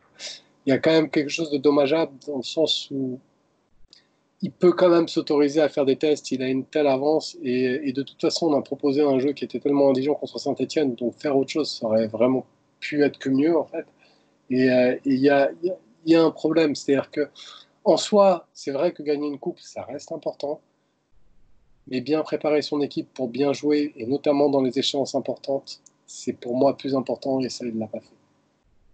Ouais, moi je suis beaucoup plus extrémiste dans le côté banalisé, vous me connaissez un peu. Oui. C'est-à-dire que si on gagne un trophée, mais que je n'ai pas eu d'émotion dans les jeux, je ne vais pas m'en souvenir. Je serai incapable d'ici 6 mois de te dire notre parcours et comment on a joué. Et du coup, ça ne m'intéresse pas. Le trophée, c'est un bout de métal. Ce truc ne m'intéresse pas. Sur ça, pareil. Après, si tu veux, c'est la dernière de la Ligue. Il y a quand même une symbolique. Il y a une symbolique derrière qui fait que c'est pas ça n'est pas que rire. Bien sûr, après, voilà, moi je fais souvent un parallèle au tennis quand on me dit personne ne banaliserait ça. Je suis pas Nadal le premier quand il va gagner 3 tournois ou 4 tournois ATP 250 en ayant battu que des 50e mondiaux, en ayant fait un mauvais tennis, ça va être le premier à dire qu'il a mal joué et qu'il n'est pas content et que ce qui compte ce sera les grands chelem. Donc je sais pas si on peut dire que c'est extraordinaire de faire un quadruplé. Je suis partiellement d'accord avec toi. C'est juste que je suis un peu entre les deux, le cul entre deux chaises à ce niveau-là. Ouais, je suis juste un peu plus extrémiste que vous, mais un peu d'accord là-dessus. C'est surprenant, ça, disons. Très surprenant. Et surtout, maintenant, tu commences à nous connaître. Moi, je suis le Pacifique. Sur Tourelle, notamment. Oui, notamment sur Tourelle. Bon, plaisanterie mis à part, un petit bilan. On va faire un petit bilan rapide, même si la saison n'est pas finie. Très rapide, on en fera un plus complet à la fin de la saison sur nos joueurs cette saison. Je vais juste vous demander par ligne, donc en défense, puis au milieu, puis en attaque, votre satisfaction de la saison, votre déception et la bonne surprise. On commence par la défense. Oli. Satisfaction Kimpembe pour moi, qui, même s'il a toujours ses sautes de concentration et ses erreurs un peu récurrentes, montre qu'il arrive quand même très régulièrement à être présent quand il faut être là, qui montre qu'il a toujours des bonnes capacités à la relance. Donc ça, ce serait ma bonne surprise. La déception, j'ai le droit de dire le recrutement. Oui. Parce que à la fois pour les joueurs qu'on n'a pas pris, mais aussi pour les joueurs qu'on a pris, on a du mal à savoir où on va réussir à caser Diallo et Kerrer à terme. Alors Diallo, j'attends de revoir parce que malgré tout, il a des qualités que j'apprécie, mais bon, pour l'instant, on est quand même pas, on est un peu loin du compte. Et puis Kouassi qui est parti. Ça, j'ai toujours du mal à le digérer. La bonne surprise, elle se transforme en déception. Ouais, clairement. La bonne surprise en défense, là, je t'avoue. Là, ouais. Tapé dans les deux cases, en fait, satisfaction et bonne surprise. Bah ouais, mais j'ai du mal à le mettre dans bonne surprise, du coup, vu qu'il est plus là, si tu veux. Non, voici, ouais. Ok, donc satisfaction, déception. Seb, est-ce que toi, t'en as un par catégorie? Moi, j'ai une satisfaction, clairement, et c'est Kimpembe. Kimpembe, c'est l'année dernière ou c'est en début d'année où il n'était pas bon? C'était l'année dernière. Ouais, l'année dernière, il n'était pas bon. Il a réussi à se relancer, à proposer des choses très, très cohérentes. Alors, il a toujours ces deux petites sautes de concentration, mais en même temps, un joueur qui a deux petites sautes de concentration, mais qui est capable de défendre sur l'homme, comme il l'avait fait sur Messi, etc. Tu peux lui pardonner ses fautes de concentration si elle ne mène pas à des buts. Et il a gagné en maturité, et là-dessus, pour moi, c'est une vraie bonne surprise. La satisfaction, ça aurait été la charnière Marky Kim, quand elle a eu la chance d'être alignée, a été vraiment, vraiment plaisante. Il y a des vraies qualités, une vraie complémentarité. La déception, c'est Thiago Silva qui a encore pu se confirmer. Qui cette année, c'est comme si ses défauts étaient accentués, c'est-à-dire qu'il vieillit. Il a eu des matchs, moins bien. Il a eu des matchs où sur ses qualités, il était moins fort, et tout en sachant que ses défauts restent toujours présents. C'est-à-dire que c'est un joueur qui individuellement peut être superbe, mais qui collectivement coûte cher. Et en plus, maintenant, individuellement, il a du mal à vraiment assumer la superbe qu'il pouvait assumer avant. Donc, ce sera la déception. Et après, pour les latéraux, c'est dans la ligne. C'est dans la ligne, oui. Bah, les latéraux, c'est un cataclysme. On a notre meilleur latéraux qui est Bernat, qui n'est pas un meilleur latéral, qui est juste notre meilleur latéral. En soi, c'est Bernat contre un bon d'Europe qui serait sur le banc. On a eu Meunier qui a proposé des choses, mais qui était décevant en début de saison, qui s'est bien repris en deuxième partie de saison, mais qui est parti. Voilà. On a un Dagba qui est tout le temps blessé, mais au-delà de ses blessures, qui ne confirme pas les espoirs qui étaient placés en lui. On a un Kerrer qui commence à trouver ses marques un petit peu, mais qui propose vraiment un jeu de latéral qui est un jeu très basique, vraiment un jeu d'avant. Et on se retrouve après pas mal de temps à se dire, les latéraux, est-ce qu'on en a vraiment? On n'est pas sûr. Et les latéraux, c'est une énorme déception. Donc en déception, les latéraux, Silva. en satisfaction la charnière Mark et Kim, et en très bonne surprise Kimpembe. Et Kouassi, oui, Kouassi bien sûr, mais Kouassi il a fait 2 mois. Donc comment est-ce qu'on peut juger un joueur qui fait 2 mois? Ouais, moi ma déception, tu l'as cité, ça aurait été Dagba. Bien que personne n'ait pensé qu'il avait le niveau pour un titulaire au PSG. Ah si, il y a un moment, par rapport aux latéraux qu'on avait. Mais sur un match et demi. Ouais, mais ça s'est vraiment emballé à un moment. On va dire qu'il a montré quelques aptitudes l'année dernière, et que cette année, en fait, il n'a même pas le niveau d'une doublure, quoi. Faut le prêter ou le vendre. Il avait des aptitudes en débordement au tout début qu'il a plus du tout. Et en centre, débordement centre, et on le voit plus. Ouais. Un peu. Après, Kim, pour revenir très rapidement, il a quand même été dit l'année dernière, et ça rejoindrait le constat qu'on fait cette année, qu'il a joué très longtemps blessé. C'est vrai. C'est vrai. Peut-être, mais à l'arrivée, tu vois, quand tu le vois sur le terrain, il apporte une sérénité dans la défense. C'est-à-dire qu'il apporte une sérénité dans la défense, pas seulement parce qu'il est bon défensivement, mais parce qu'il est bon dans son placement et dans sa manière proactive de lancer le bloc. Et il apporte, tu sais, c'est un constat que tu vas faire sur un bateau qui est plus... Enfin non, je vais partir trop loin là, je vais rester plus tard. Mais en gros, le simple fait qu'il ne soit pas juste bon défensivement, qu'il soit bon en cohésion par rapport au groupe, par rapport à ce qu'il peut proposer, ça apporte une tranquillité que tu n'as pas autrement. Parce que quand tu as un défenseur comme Thiago Silva qui va chercher à être très très bon individuellement, mais qui collectivement ne propose pas, ça crée des équilibres dans le bloc, qui crée un stress partout. Et là où tu as un défenseur qui est proactif, sans forcément trop en faire, mais juste qui est bon, qui se pose, ça apporte une vraie sérénité. Et c'est vraiment à mettre en avant. Bien sûr, Marco Verratti, mais une des différences essentielles entre le match contre Saint-Étienne et contre Lyon. Alors bien sûr, il y a un Marquinhos qui est sans doute sous un sentier, mais c'est vraiment cet apport de je pose le jeu derrière et je permets à mon bloc de se poser parce que mon attitude le permet. Et ça, c'est vraiment à mettre en avant, je trouve. Après, moi, j'adore Kimpembe, mais par contre, j'ai toujours tellement peur quand il fait un contrôle. Il a des moments où, dans la justesse de son toucher de balle, il est presque gauche. Même si, bon, rarement, ça coûte cher. C'est que sur sa première touche derrière. Mais à l'arrivée, c'est un joueur qui soit va te faire 5 mètres en avançant, voire beaucoup plus des fois, te faire 15 mètres en avançant pour te passer une passe vers l'avant, ou tout de suite chercher la passe proactive. C'est vrai qu'il met du temps à passer de la phase récupération à la passe, mais par contre, la passe, ou en tout cas la phase qui suit la récupération, est toujours très, très utile. Je suis d'accord avec toi, sauf les fois, et malheureusement ça arrive trop souvent, même si on l'a un peu vu récemment, où il prend le ballon et il ne fait pas la passe parce qu'il est pressé, et il va s'enfermer le long de la ligne de touche et il balance une espèce de saucisse devant. Et bon, ça heureusement récemment on l'a pas trop vu, mais il le fait quand même un peu souvent. Mais sinon oui, je suis d'accord avec toi. Dans ce sens-là, il y a le fait de vouloir faire du Luis, tu sais, le fait de se placer le corps juste devant, mais qu'il ne le fait pas tout à fait aussi bien, et pour l'instant ça passe en faute. Il y a des fois c'est un art. T'as des fois où tu as peur que ça passe pas en faute avec lui parce qu'il en abuse un petit peu trop. C'est vrai, j'étais d'accord avec ce que disait Sarri en début de saison, même si ça n'était pas superbe. Il disait qu'il peut pardonner les fautes techniques si le joueur ne se cache pas. Par contre, il critiquera toujours la passivité d'un défenseur. Je reviens là-dessus pour Kimpembe. On va passer au bilan des... aussi pour Silva. On va passer maintenant au bilan des milieux. Pareil, bonne surprise, satisfaction, déception. Variables. La bonne surprise, c'était Marquis, la créature de Tourelle. Tourelle étant un Frankenstein, et il a inventé Marquis au milieu.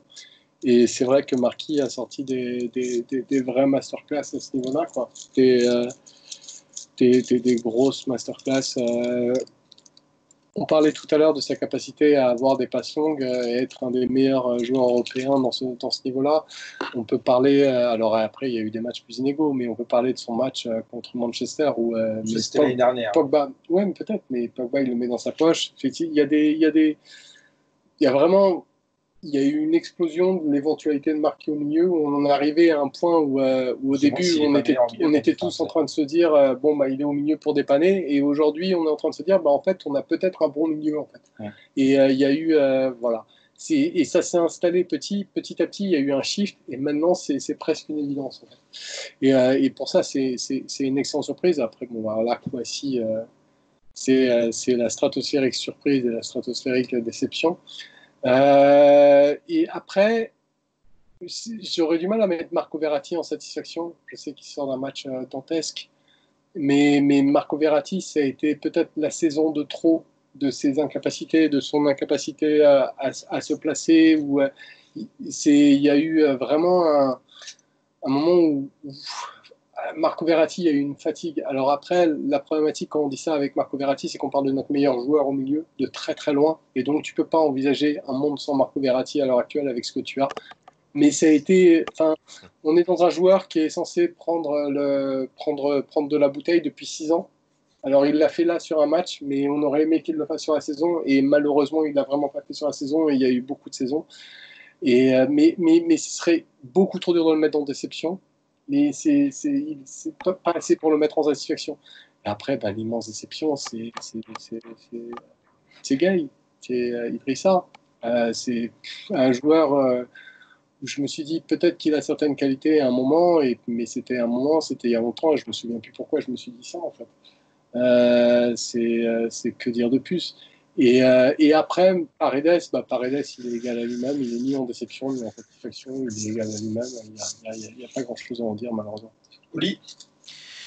Je vais partager beaucoup de points avec Dreyas sur l'analyse. Je serai un peu moins peut-être sévère avec Marco Verratti tout en l'attendant beaucoup. Ça fait longtemps qu'on attend. Ouais, mais juste a fortiori maintenant. Moi, s'il y a pour moi un truc qui manque à Verratti, c'est qu'il nous montre qu'il est capable d'imprimer son rythme à un match compliqué. Il est capable de le faire dans des matchs contre des équipes moyennes, voire bonnes. J'attends à un moment que, comme a pu le faire pendant une époque un Modric, par exemple, que quand ça va pas, il soit capable de mettre le pied sur le ballon, de redonner un tempo à l'équipe et de la remettre dans les rails. Ça, on l'a malheureusement quasiment jamais vu faire. On sait qu'il en est capable. Et donc voilà, je l'attends c'est pour ça que bon, à voir à la fin du semestre, Marco Verratti. Sinon pour le reste, oui, Marquis, bon, il a eu quand même des passages à vide au milieu aussi, hein, Marquinhos. C'est plus, c'est plus l'année dernière en fait où mis à part le retour contre Manchester, c'est vrai qu'il a montré sur un certain nombre de matchs qu'il avait une capacité à faire le ménage dans sa zone et à mettre une pression énorme sur tous les joueurs qui passaient à proximité, en ayant en plus une capacité de passe intéressante qui fait que voilà, c'est pour moi une option au milieu de terrain. Gay, difficile de ne pas le mettre en déception. Ça me paraît être une évidence. Au-delà du joueur, c'est l'adéquation avec l'équipe qui pose question. On pourrait citer Draxler, mais vous voyez, il est tellement à l'ouest qu'on pense même pas le citer en déception. Il n'a tellement pas été là cette saison que. Ouais, mais enfin bon. Les fois où il est rentré, il a quand même été souvent pas là aussi, hein. Même si les matchs qu'on a vus depuis le restart, il a montré, notamment sur le deuxième, des qualités qu'on lui connaît, mais qu'il n'avait pas exprimé depuis. Il a fait quelques bons matchs sur la saison, mais globalement, il était très décevant, très décevant cette saison, et il a joué très très peu. Moi, j'ai une satisfaction utopiste. Et je voulais juste revenir sur, et après je te laisse, c'est sur Marco Modric. Facilite la vie de Marco en lui mettant un milieu qui est au-dessus du ballon, et on en reparle en fait. Voilà. C'est tant que tu l'enfermeras dans une situation où tu mets avec Paredes, tu mets avec Marquis. Alors avec Marquis, ça peut très bien marcher, mais il faut un mec entre les lignes, etc. C'est un moment où il faut prendre en compte. Oui, il peut se révolter, il peut faire, tu sais, ce qu'il a fait contre Lyon, en fait. Mais ce qu'il a fait contre Lyon, c'est pas suffisant pour changer le cours d'un match. Alors que ce que peut faire un Modric, parce que Modric a la capacité à se projeter plus haut, peut être suffisant pour changer le cours d'un match. De par son positionnement, Marco Verratti peut être suffisant pour insuffler un autre état d'esprit, mais grosso modo, l'état d'esprit qu'il va insuffler, ça va être le jeu sans ballon. Et pour ce qui est du jeu avec ballon, mets-lui un mec plus haut, qu'il peut avoir en relais entre lui et les offensifs, et ça changera la donne, et je pense que ton Marcos Verratti sera beaucoup plus intéressant. Ah, très probablement, effectivement, mais ça, de toute façon, on l'attend tous, le milieu, le vrai box-to-box au PSG, c'est un serpent de mer. Hein. Dédicace à ce commentateur sur Canal Supporter avec qui j'ai essayé d'expliquer qu'un box-to-box, ça ne fait pas Idrissa Gueye. Oula. Bon, moi, j'ai une satisfaction. Il peut regarder Idriss Gueye en box-to-box. Oui, et je lui ai répondu, enfin, il me répondait en Angleterre, c'est la définition, et je lui ai répondu qu'en Angleterre, la définition du box-to-box, c'était Steven Gerrard. Pas tout à fait la même. Moi, j'ai une satisfaction utopiste qui est le recrutement d'Idriss Gueye, puisque j'espère qu'elle va enfin démontrer tout ce qu'il ne faut pas faire. Que ce soit de donner le choix à un coach de ce recrutement, que ce soit dans l'idée qu'on a qu'un joueur complémentaire à Marco, c'est clairement pas ce type de joueur, mais que c'est un relais entre lui et Neymar, et qu'enfin on comprenne qu'un joueur aussi limité avec le ballon ne peut pas s'exprimer aussi au niveau rare exception près, mais très très rare exception près, et encore, si on parle notamment de Mathieu, ça. Casimiro. Ou Casemiro, mais qui a quand même beaucoup plus de technique que lui. Ouais, qui a plus de ballons que Gueye, ça. Donc voilà, j'espère qu'on comprendra enfin ça, mais bon, vu comment on recrute au milieu depuis 6 ou 7 ans, c'est pour ça que je parle d'utopie. On va passer maintenant à la ligne d'attaque. Pareil, même question. Satisfaction, déception, bonne surprise. Draya, je pense que c'est la ligne la plus facile peut-être à dire. Il y a pas. Enfin, si, la bonne surprise, c'est Kylian Mbappé qui a pris de la bouteille. On est passé de l'enfant à l'âge adulte. Icardi, on peut le mettre à la fois dans la bonne surprise, enfin pas la bonne surprise, dans la satisfaction et dans la déception. Il y a première partie de saison, deuxième partie de saison, avec lui c'est assez binaire. Neymar aussi, qui pour moi est une vraie satisfaction, qui mûrit son jeu d'année en année et qui le bonifie. Mais si, la bonne surprise, Sarabia. Oui. Sarabia, comme Herrera d'ailleurs, hein, c'est des joueurs qui comprennent le foot, qui ont l'intuition du bon geste, mais qui vont assez souvent en tout cas le rater par une approximation technique qui est un peu dommageable. Sauf que Sarabia, tu vas avoir ça. Et il a fait des matchs qu'on a tous tendance à oublier où il était très très mauvais dans ces matchs. Mais par rapport à ça, il a un vrai côté tueur. C'est-à-dire que quand il se retrouve devant le but, il est capable de marquer. Et pour ça, il était une vraie satisfaction. Mais c'est ça qui est fou, c'est quand tu te rends compte que ta satisfaction, c'est que tu te rends compte que tu viens d'avoir un mec sur le banc, un mec de banc. Et ça, c'est une des problématiques. Mais il y a quand même Mbappé qui a cette saison qui a vraiment gagné en maturité. A priori, ce serait l'avant-dernière saison dont on pourrait en profiter, mais en tout cas, il a vraiment gagné en maturité. Et il y a un Neymar qui devient de moins en moins enfantin, de moins en moins un petit con, aussi bien en dehors que sur le terrain, et qui commence à devenir vraiment intéressant. Neymar pourrait être l'année prochaine le bon vin qui est arrivé à maturité et qui pourrait être extraordinaire. C'est pas impossible. Oli. Je suis globalement d'accord avec tout ce qui a été dit. Alors Sarabia, c'est l'histoire de sa carrière, hein. Il est capable de faire 3 bons matchs, mais alors par contre, quand il passe à côté, et on l'a vu récemment, c'est pas le seul, mais quand il passe à côté, il le fait pas à moitié, hein. Il est capable de rater tout ce qu'il fait. C'est-à-dire pas un contrôle correct, pas une passe correcte, pas un timing correct, pas un appel correct. Mais par contre, c'est un mec qui a malgré tout montré une détermination, des qualités, qui nous a sorti plus d'une fois d'un mauvais pas. C'est très clairement un joueur sur le banc, comme il y en a assez peu en Europe, hein. Il a l'air de se satisfaire tout à fait de sa situation. Donc non, c'est Sarabia. Là, on peut dire chapeau Enrique parce que celui-là, fallait pas le rater. Vu le prix pour lequel on l'a eu, et son apport, c'est presque indécent.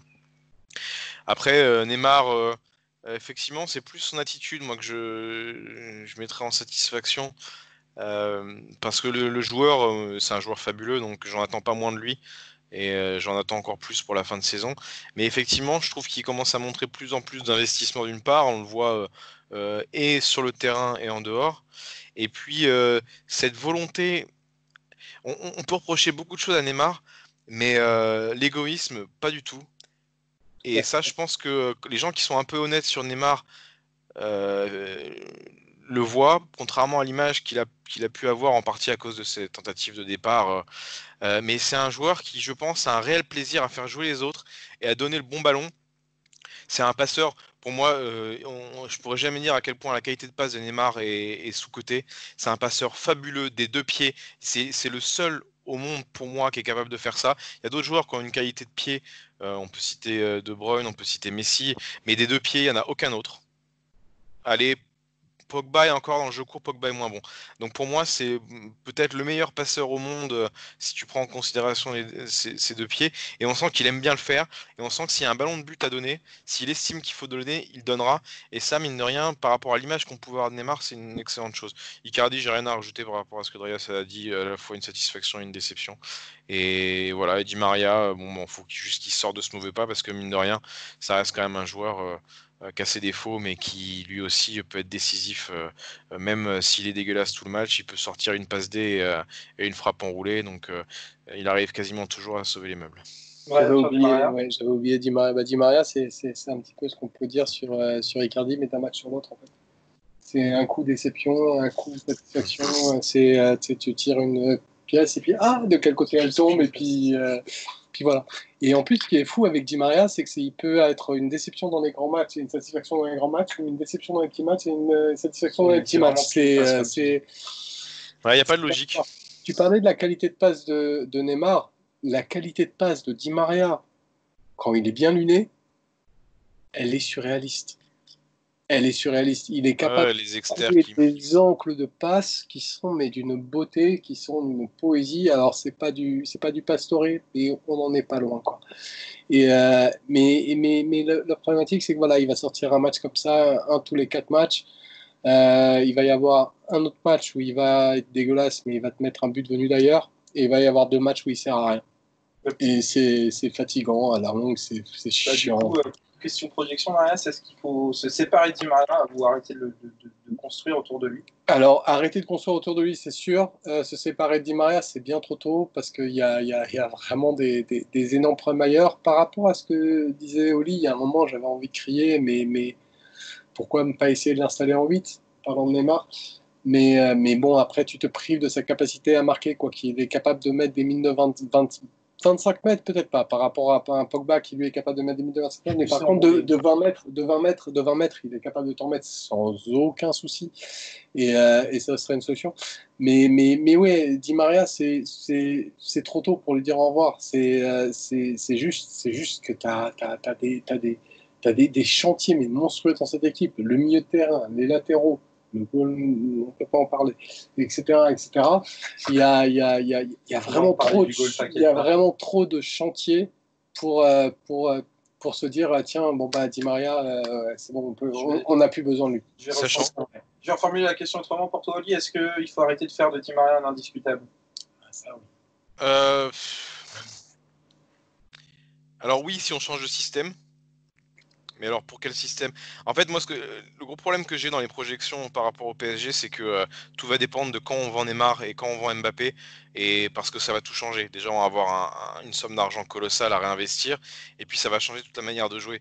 Donc j'ai beaucoup de mal à savoir en attaque ce qu'on peut faire. Mbappé nous contraint malgré tout à le faire jouer d'une certaine manière, parce qu'on sait très bien qu'il n'aime pas trop jouer à droite. Donc c'est très difficile, mais garder Di Maria encore au moins un an, oui, parce qu'effectivement on a beaucoup d'autres chantiers à pourvoir. Maintenant, moi, si j'avais à dire qu'on peut essayer de penser à autre chose par rapport à Di Maria, c'est pour changer éventuellement de système et jouer d'une autre manière. Icardi, Mbappé devant avec Neymar en soutien par exemple, ou des choses comme ça. Mais pas pour le remplacer par quelqu'un d'autre, je vois pas l'intérêt. Il va y avoir un problème qui se pose, c'est qu'il n'a plus qu'un an de contrat. Donc est-ce qu'on le garde un an et il part en fin de contrat, ou est-ce qu'on prolonge Cheb?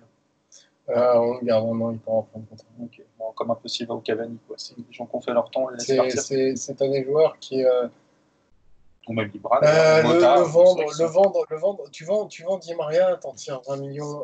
Ce qui va t'apporter par rapport au remplacement que tu vas pouvoir avoir sur l'année qui va venir sera pas suffisant. Mais c'est vrai qu'à part Matuidi et Pastore, les joueurs qui ont marqué le club, que sont par exemple Libra, Mota, Maxwell,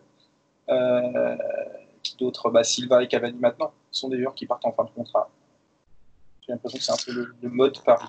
Ouais, moi ça me choque pas plus que ça. Effectivement, on aurait pu gratter un billet à droite à gauche. Genre, qui n'a plus, Moi non plus. une grande valeur. La valeur de Di Maria, tu le vends cet été, elle n'est pas Non, elle est à oufissime. 10-15. Il est plus si jeune.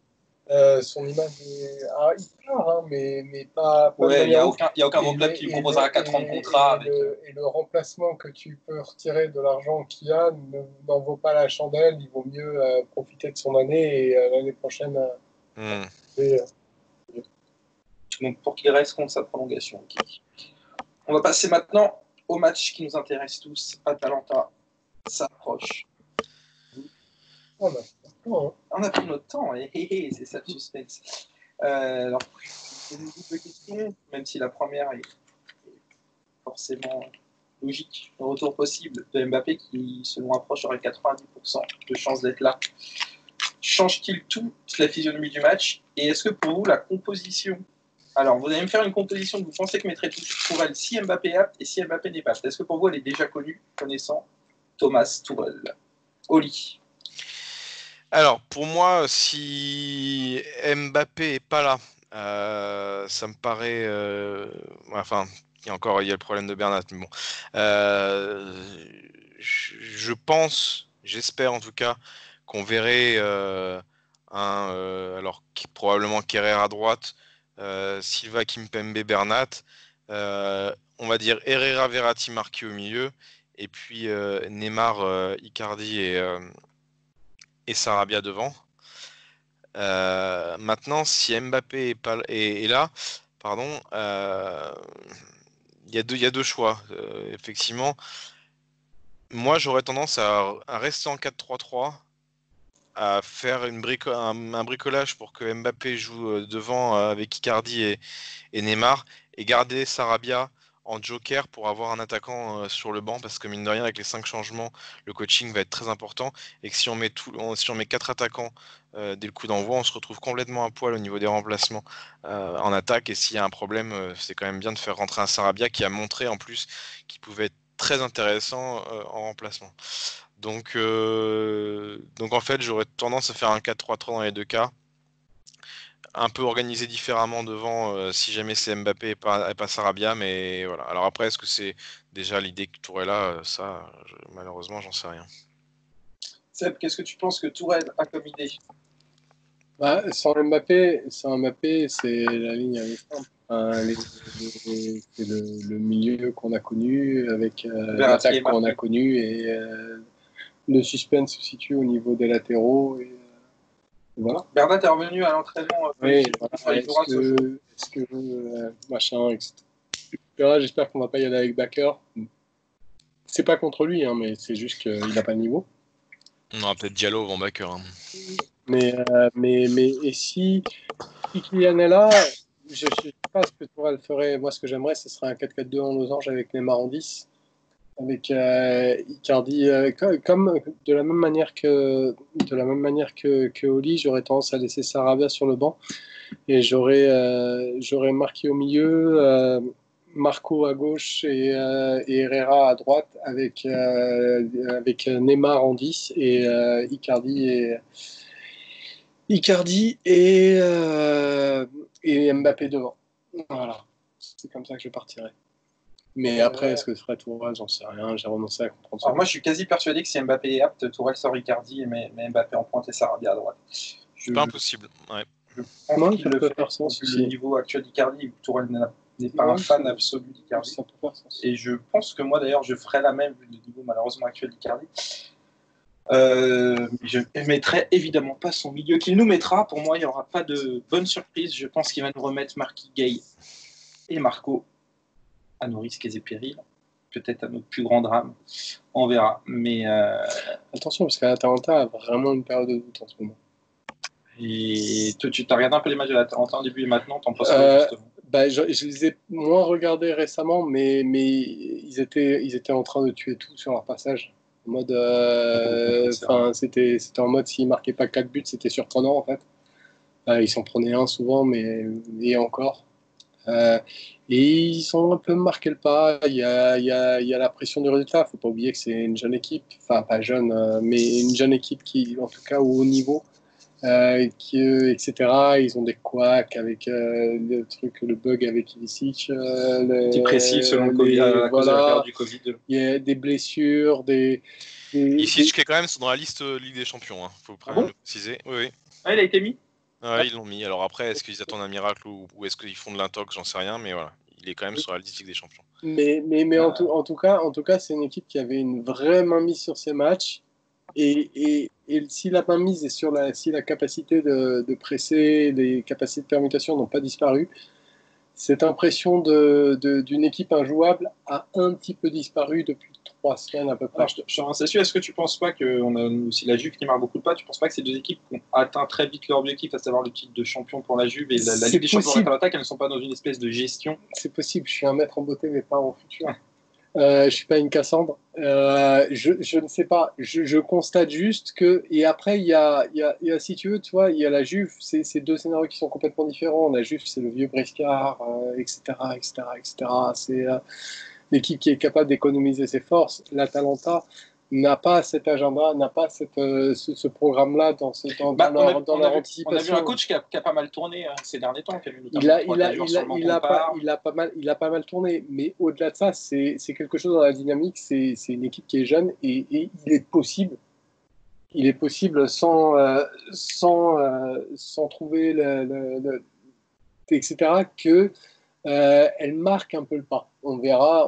De toute façon, Oli, toi, un peu l'Atalanta, t'en penses quoi? Tu penses qu'on peut savoir à quel niveau ils seront Alors non, quel niveau ils seront, c'est difficile à savoir. Par contre, on peut quand même dire, moi je peux dire ce que j'ai eu l'impression de voir sur les derniers matchs, un mélange d'un peu tout. Une Atalanta qui commençait à être cramée physiquement, ça m'a paru assez flagrant. Il y a psychologiquement aussi toujours. Il y a une décompression aussi psychologique parce qu'effectivement l'intensité tu la mets aussi avec la tête et des fois tu peux t'arracher pour la mettre si tu veux vraiment la mettre et t'évites de la mettre si tu estimes que tu es à l'endroit auquel tu veux être. L'absence d'Ilicic, mine de rien, même si sur un match ça a quand même bien marché, ça leur fait beaucoup de mal. Et il y a aussi sur ces dernières semaines, on va dire depuis quasiment un mois, un Papou Gomez qui est pas du tout au niveau du reste de sa saison, qui a l'air lui aussi atteint physiquement. Alors il arrive toujours des fois à sortir un petit coup d'accélérateur et puis un coup de patte qui fait que il peut marquer et puis il peut faire des différences. Mais j'ai trouvé Papou Gomez largement en dessous de ce qu'il a pu montrer sur le reste de la saison. Et là, c'est pas que depuis une semaine ou deux, c'est depuis quasiment un mois.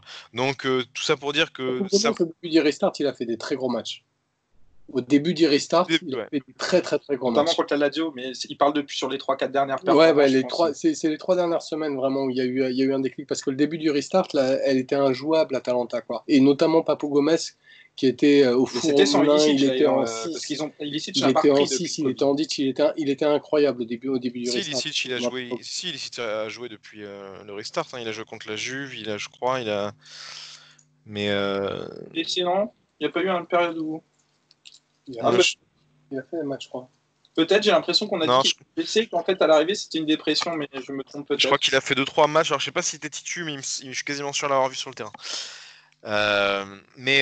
Donc après, c'est très difficile de savoir quelle est la part de fatigue psychologique, de fatigue physique, quelle est la part aussi juste de décompression à la fin d'une saison qui a été quand même extrêmement satisfaisante. Quelle est la part aussi de pression parce qu'il y a la Ligue des Champions qui arrive, tout ça on a du mal à savoir et c'est pour ça moi je suis incapable de savoir à quel niveau ils vont arriver contre le PSG.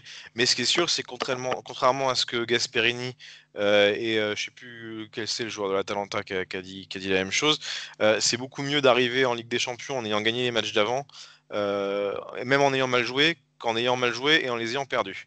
Et honnêtement, contre l'Inter et les 1 ou 2 matchs avant, il y avait quasiment plus rien. Alors, il restait les principes, mais c'est comme si les principes n'allaient pas jusqu'au bout. C'est-à-dire que tu avais le pressing, tu avais les permutations, mais ça suffisait plus en fait. Là où avant ça surnageait, là ça suffisait plus. C'est très étrange. Hein.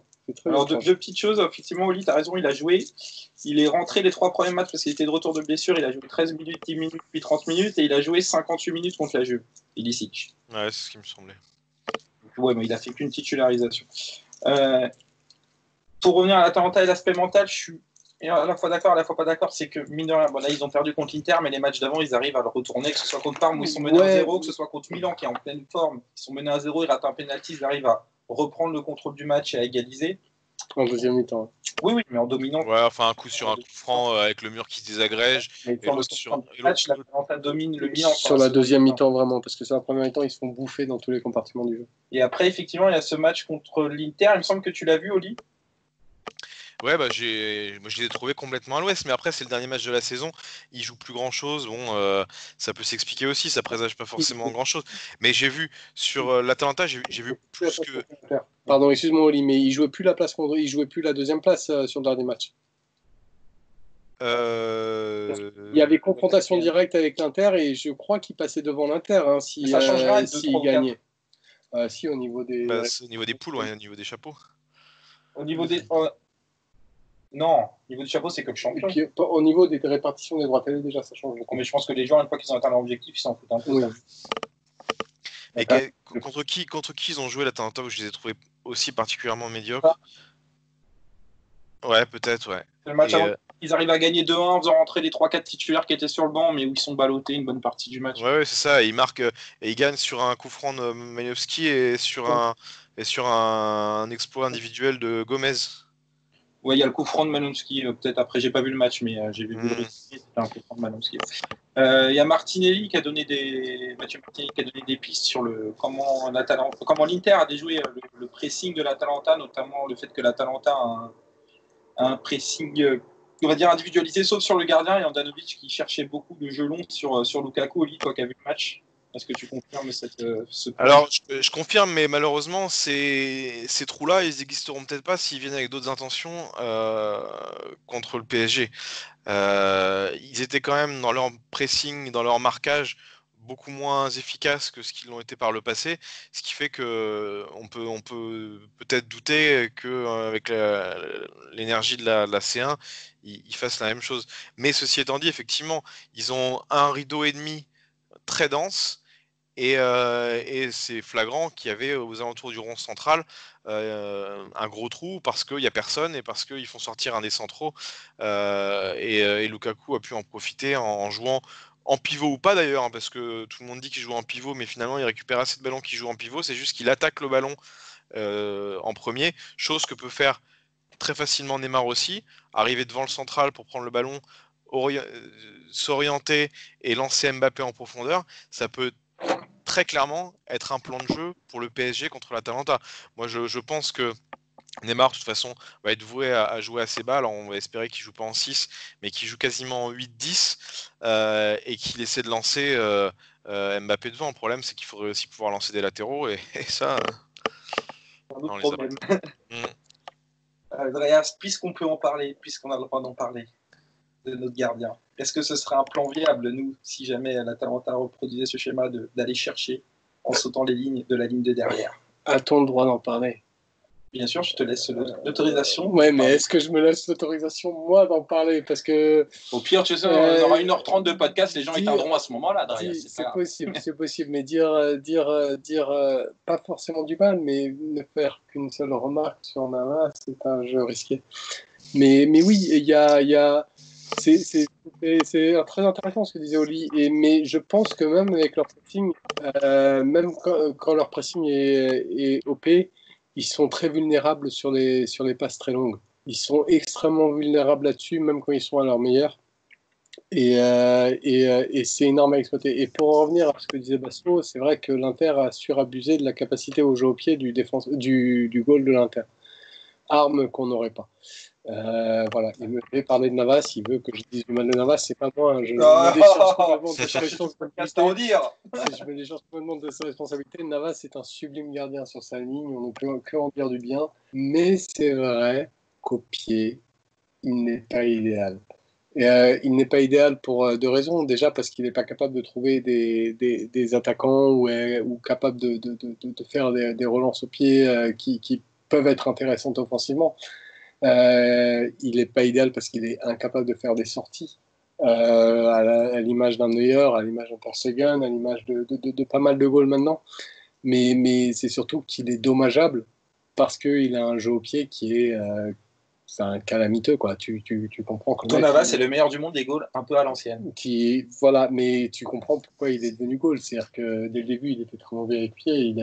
Ses copains lui ont dit va au cage, et puis il s'est beaucoup entraîné là-dessus. Mais non, mais Oblak n'a pas un grand jeu au pied non plus. Hein, si on parle alors, Oblak n'a pas un grand jeu au pied, mais Oblak n'a pas et Oblak n'a pas un jeu au pied dégueulasse. En fait, si tu veux, c'est la grande différence. C'est-à-dire que Oblak, c'est le mec. Je pense que en termes de goal sur la ligne, il est au-dessus de tout le monde. Il est au-dessus de tout le monde, il est au-dessus de Tertegen, il est au-dessus de Neuer, il est au-dessus de je ne sais plus comment il s'appelle, le goal de City. Enfin, il est vraiment. Ederson. Il est vraiment au-dessus de tout le monde. Et à côté de ça, et il est au-dessus de Navas. Mais à côté de ça, au pied, il va être capable de créer des différences, mais il ne crée pas des désavantages pour son équipe. C'est la grande différence avec Navas, qui lui est très très bon sur sa ligne. Sur sa ligne, il est peut-être le deuxième, peut-être le troisième, j'en sais rien. Enfin, il ne s'agit pas de distribuer des bons points. Mais par contre, il est capable de créer des désavantages avec son jeu au pied. Il est capable de faire des relances directement en touche. Il est capable de faire des relances directement sur l'adversaire. Et quand ça arrive sur un de tes joueurs, c'est 9 fois sur 10 dans une situation où le joueur ne peut pas exploiter la balle. Une fois sur 10, ça passe, etc. etc. Et grosso merdo, quand c'est Navas qui doit relancer au pied et qui ne relance pas au point sur ses centraux, c'est une balle perdue. Et ce qui n'est pas le cas avec Oblak. Après, alors pour ceux qui ont vu le match du Milan, c'est ce que j'en discutais avec Basto la dernière fois.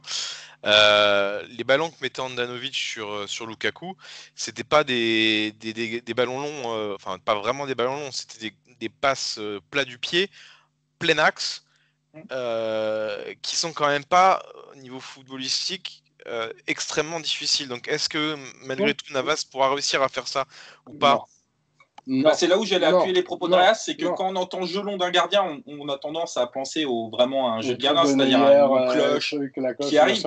Mais Navas, pour moi, si tu as une grosse pression de la première ligne de l'Atalanta, il va même pas réussir à casser la première ligne. En fait, il va vraiment jouer sur le latéral ou sur le central. Et c'est vraiment où la majorité du temps, il met la balle en touche. Ou alors il la reprend à la main. La majorité, ou sinon, quand il doit relancer au pied, la majorité du temps, ça part en touche. Ça part en touche ou c'est une passe directe à l'adversaire. Ou c'est une passe à un de ses coéquipiers, mais dans une situation qui est.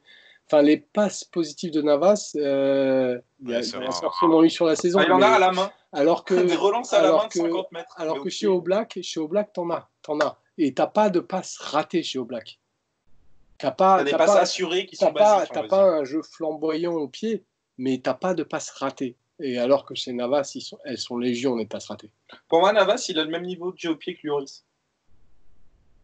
Je crois que t'es méchant pour Lloris. Lloris, elles sont toutes en touche. Hein. C'est une catastrophe aussi au pied, Lloris. Oli, t'es là? Ouais, je vous écoute. On va faire Tu m'as inspiré une dernière question tout à l'heure. Je vais lancer Seb dessus. Tu as parlé du bilan de Tourelle qui jouerait contre l'Atalanta. Seb, je vais te demander, est-ce que si jamais on passe l'Atalanta, et même si jamais on va plus loin, disons en finale derrière, est-ce que pour toi, ça suffit à dire que le bilan de Tourelle serait positif? Ça devient très difficile. Si c'est le cas, ça devient très difficile à contrer. Ça devient même littéralement impossible à contrer. Après, tout dépendra de la manière avec laquelle si on est capable, et le truc qui est assez ouf, c'est que le match contre Lyon est un indicateur de ça. C'est-à-dire que si on est capable de reproduire le match contre Liverpool qu'on avait fait en poule et qu'on est capable de le produire en demi-finale et qu'on étouffe l'Atalanta, non pas en l'étouffant dans le jeu, mais en l'étouffant avec une Je te rappelais que c'était dernièrement que c'était Draxler du milieu et non pas. Oui, ça oui. Mais si on est capable de faire ça, qu'on fait ça en demi et que ça passe et que ça va en finale, oui, là tu peux plus critiquer Thomas Tuchel. Si par contre tu as les chocottes qui s'invitent, beaucoup de gens auront tendance à dire mais c'est les joueurs et tout, mais non, c'est le coach qui a été incapable d'assurer, de transmettre des certitudes à ses joueurs. Il y a un moment où la Ligue des Champions, c'est plus la capacité à jouer au foot, c'est les certitudes que tu as. C'est les certitudes que tu as comme équipe. Et qui est-ce qui installe ces certitudes? Eh ben, tu as le contre-exemple du Real Madrid, quoique ça a sans doute été installé par Zidane, mais d'une équipe qui est capable d'avoir des certitudes, qui est capable de les projeter par elle-même. Mais d'une manière générale, la personne qui va installer ces certitudes, la personne qui va faire comprendre à ses joueurs qu'ils peuvent y arriver, ils peuvent machin, etc., c'est du coaching. Et si Tourelle passe juste à cause de la chatte, eh ben, aussi difficile que ce soit à défendre, qui mérite de partir et de partir loin et de plus jamais apparaître, je le défendrai. Donc si j'ai bien compris, tu dis que s'il amène des problématiques, enfin s'il amène des réponses aux problématiques posées, il pourra être que défendu, mais que si on passe en faisant une prestation indigente et que derrière, contre un gros, on se fait latter. Ou même on gagne parce que tu as des talents devant et que l'équipe adverse fait 2 poteaux. On gagne en mode voilà, non, c'est indéfendable. Il y a un moment où tu dois proposer autre chose. Par contre, s'il y a un vrai jeu sans ballon, et même s'il n'y a pas de jeu avec ballon, là, tu peux plus critiquer. T'es obligé de faire face au merde, fais chier. Donc ça dépendra de la manière. Le bilan de Tourelle sera défendable que s'il y a des réponses apportées aux problématiques. Exactement. Oli, ton avis là-dessus? Je vais répéter un peu ce que je disais tout à l'heure, ce qui rejoint un peu ce que disait Dreyas. Moi, je disais que c'était le match qui allait définir Tourelle à 2 titres. Déjà parce que si on passe pas, ce sera un échec de plus face à une équipe qui était à notre portée. Et donc, d'un point de vue purement froid et comptable, il méritera de partir. Mais aussi parce que c'est une équipe qui a eu le temps, depuis maintenant un mois, d'analyser. C'est une équipe qui a un jeu qui est efficace, mais qu'on connaît. C'est une équipe qui va pas faire de folie du jour au lendemain pour essayer de nous déstabiliser. Ils vont jouer de la manière dont ils l'entendent, et ce sera à nous de trouver des solutions. Et puis c'est une confrontation qu'on doit gagner, ou au moins au cours de laquelle on doit faire bonne figure pour laver un peu l'échec mental et psychologique de l'année dernière. Donc il n'y a qu'une seule solution pour Tourelle, c'est de montrer qu'il a travaillé, c'est de montrer qu'il a fait travailler les joueurs et montrer que les joueurs ont été réceptifs. Et pour ça, il faut trouver des solutions. Des solutions contre le pressing de l'Atalanta, des solutions pour attaquer l'Atalanta, et à plein de titres différents. Ce match-là est capital dans le bilan qu'on fera de... Et au-delà du résultat, si on passe l'Atalanta mais qu'on ne trouve aucune solution à ces problématiques-là, c'est-à-dire qu'on est ballotté dans tous les problèmes, dans toutes les forces qu'on connaît de l'Atalanta, pour toi, ce ne sera pas suffisant du coup? Non, juste passer l'Atalanta, surtout au vu de la structure de la Ligue des Champions, ça te force à gagner qu'un seul match. Ça ne pourra pas être une fin en soi. Si on se fait complètement étouffer contre l'Atlético ou pire, qu'on perd contre Leipzig en demi, pour moi, c'est pas une raison pour garder Tourelle. Il y a un truc sur lequel j'aimerais revenir, c'est la déclaration de Thomas Tuchel par rapport à l'Atalanta juste avant de jouer Lyon. Ça sert à rien de préparer l'Atalanta puisque qu'une équipe ne ressemble à l'Atalanta. Or, il s'avère que Lyon jouait dans un système qui se rapproche de l'Atalanta, a un pressing qui, de près ou de loin, n'est pas si loin que ça de celui de l'Atalanta. Et c'est quelque chose qui étaye une théorie comme quoi ce coach serait un charlatan et qui donne partiellement raison à cette théorie. Après, encore une fois, la vérité c'est le terrain et il peut me donner tort.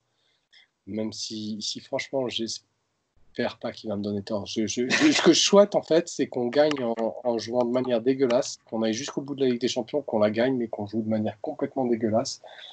Pas pour avoir raison, juste pour qu'on change de coach. Et en même temps qu'on gagne le trophée. Voilà. mais juste qu'on change de coach. C'est-à-dire que je me sentirais un peu floué si tout à coup tu avais un jeu sans ballon parfait. Tu fais 3 matchs parfaits. Je me sentirais floué parce que quelque part le coach c'est presque obligé de le défendre, c'est presque obligé. Et non, on s'est pas tapé 2 ans de ça pour en arriver là. Non, on s'est tapé 2 ans de ça pour que maintenant tu partes. Donc voilà. Gagner de manière dégueulasse. Moi, j'annonce, je vais amener de la terre à modeler pour mes petites nièces en vacances où je serai avec Dreyas sur l'île de Bréa. Et j'annonce que si on la gagne en jouant bien, Dreyas sera le zizi à l'air dans l'eau à minuit et en train de modeler une statue dans cette terre à la gloire de Tourelle. J'enverrai les photos. Non. Ça ne sera pas le cas. Non, mais il y il y a un côté, il y aurait un côté vol sur. Enfin, ce serait un vol, quoi. Non. Se sentir un peu sali, quoi. Bah ouais, tu te dis du mal de lui pas pendant 2 ans, pendant 6 mois, j'ai espéré, mais pendant 1 an et demi, et tout à coup, ça se met à jouer de manière cohérente. Bah après, non, je serais content, je troll là. Mais Après, de 5 ans, et après on a 5 ans. voilà, ce serait l'horreur. Après, très franchement, Andreas, t'as repris la déclat de Tourelle. Si Tourelle avait dit en conf, je pense que c'est un super match de jouer contre Lyon pour préparer l'Atalanta, parce que Lyon joue pareil que l'Atalanta. Non, bien sûr. Mais je pense que si tu veux, t'es pas obligé de faire aussi bien une déclaration que l'autre. C'est-à-dire que, si tu as quelqu'un qui dit, oui, tu peux aussi répondre un petit peu dans la mesure, et oui, il y a certains points communs, et on va en profiter pour, etc. Ou tu peux dire, je ne veux pas parler du match après. Enfin, il y a plein de réponses possibles. Mais la réponse qui consiste à dire, non, il n'y a aucun point commun, ça sert à rien de travailler, pour moi, elle n'est pas satisfaisante. Il passe, ça sert à rien de travailler. Il dit c'est pas possible de préparer l'Atalanta. Oui, qu'est-ce que c'est gros, c'est la même chose. Je doute quand même très fortement que Tourelle soit là ces jours-ci à l'entraînement en disant aux joueurs non mais les gars on prépare pas l'Atalanta, de toute façon on peut pas la préparer. On parle de com. Ah oui. Je pense que c'est une réponse qui est cataclysmique en tant que coach. D'un point de vue com, et le truc c'est que ce mec-là qui communique aux journalistes, c'est le même qui va communiquer aux joueurs. Et moi je trouve pas ça bon. Est-ce que pour toi, Tourelle est le pire communicant des coachs QSI? Après, il y avait les bouteilles d'eau de Unai, c'était pas mal quand même. Unai, Blanc, c'était dégueulasse, ça, comme. Unai, Blanc, c'était horrible. Blanc, c'était affreux. Mais je crois que Tourelle.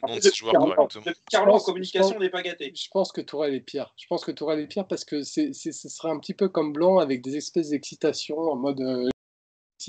En balle. Côté sociopathe. Mais au fond, il n'y a pas. Si tu regardes les déclarations Tourelle, il n'y a pas plus de fond qu'avec Laurent Blanc. Avec Ancelotti, c'était parfait. Mais avec Unai, tu avais un peu de fond. Même si le fond était ridiculisé, tu sais, avec ces exemples de bouteilles, machin, bidule chouette. Avec Blanc ou avec Tourelle, tu n'as aucun fond. En fond, tu as juste zéro en termes de com. Mais en plus de ça, avec Tourelle, il y a des réactions épidermiques. Le mec qui se vexe pour un oui, pour un non, il s'emballe pour un ci, pour un ça. Et je crois que c'est bien pire. Blanc, c'était soporifique.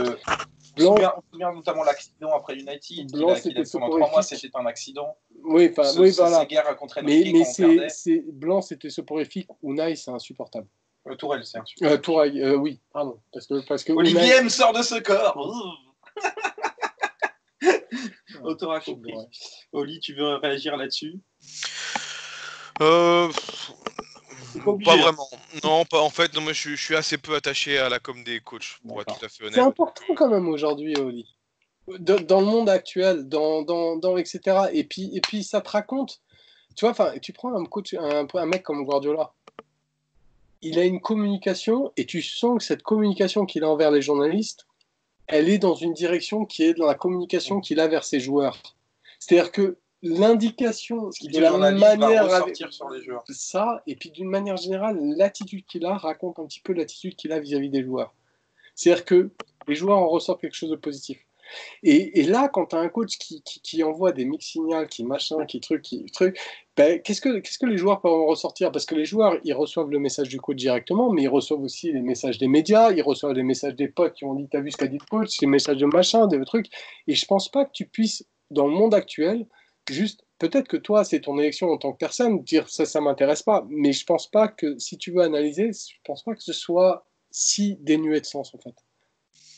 Je t'avoue que n'ayant jamais été footballeur professionnel, je suis incapable de dire l'importance dans la perception du discours du coach qu'a les déclarations.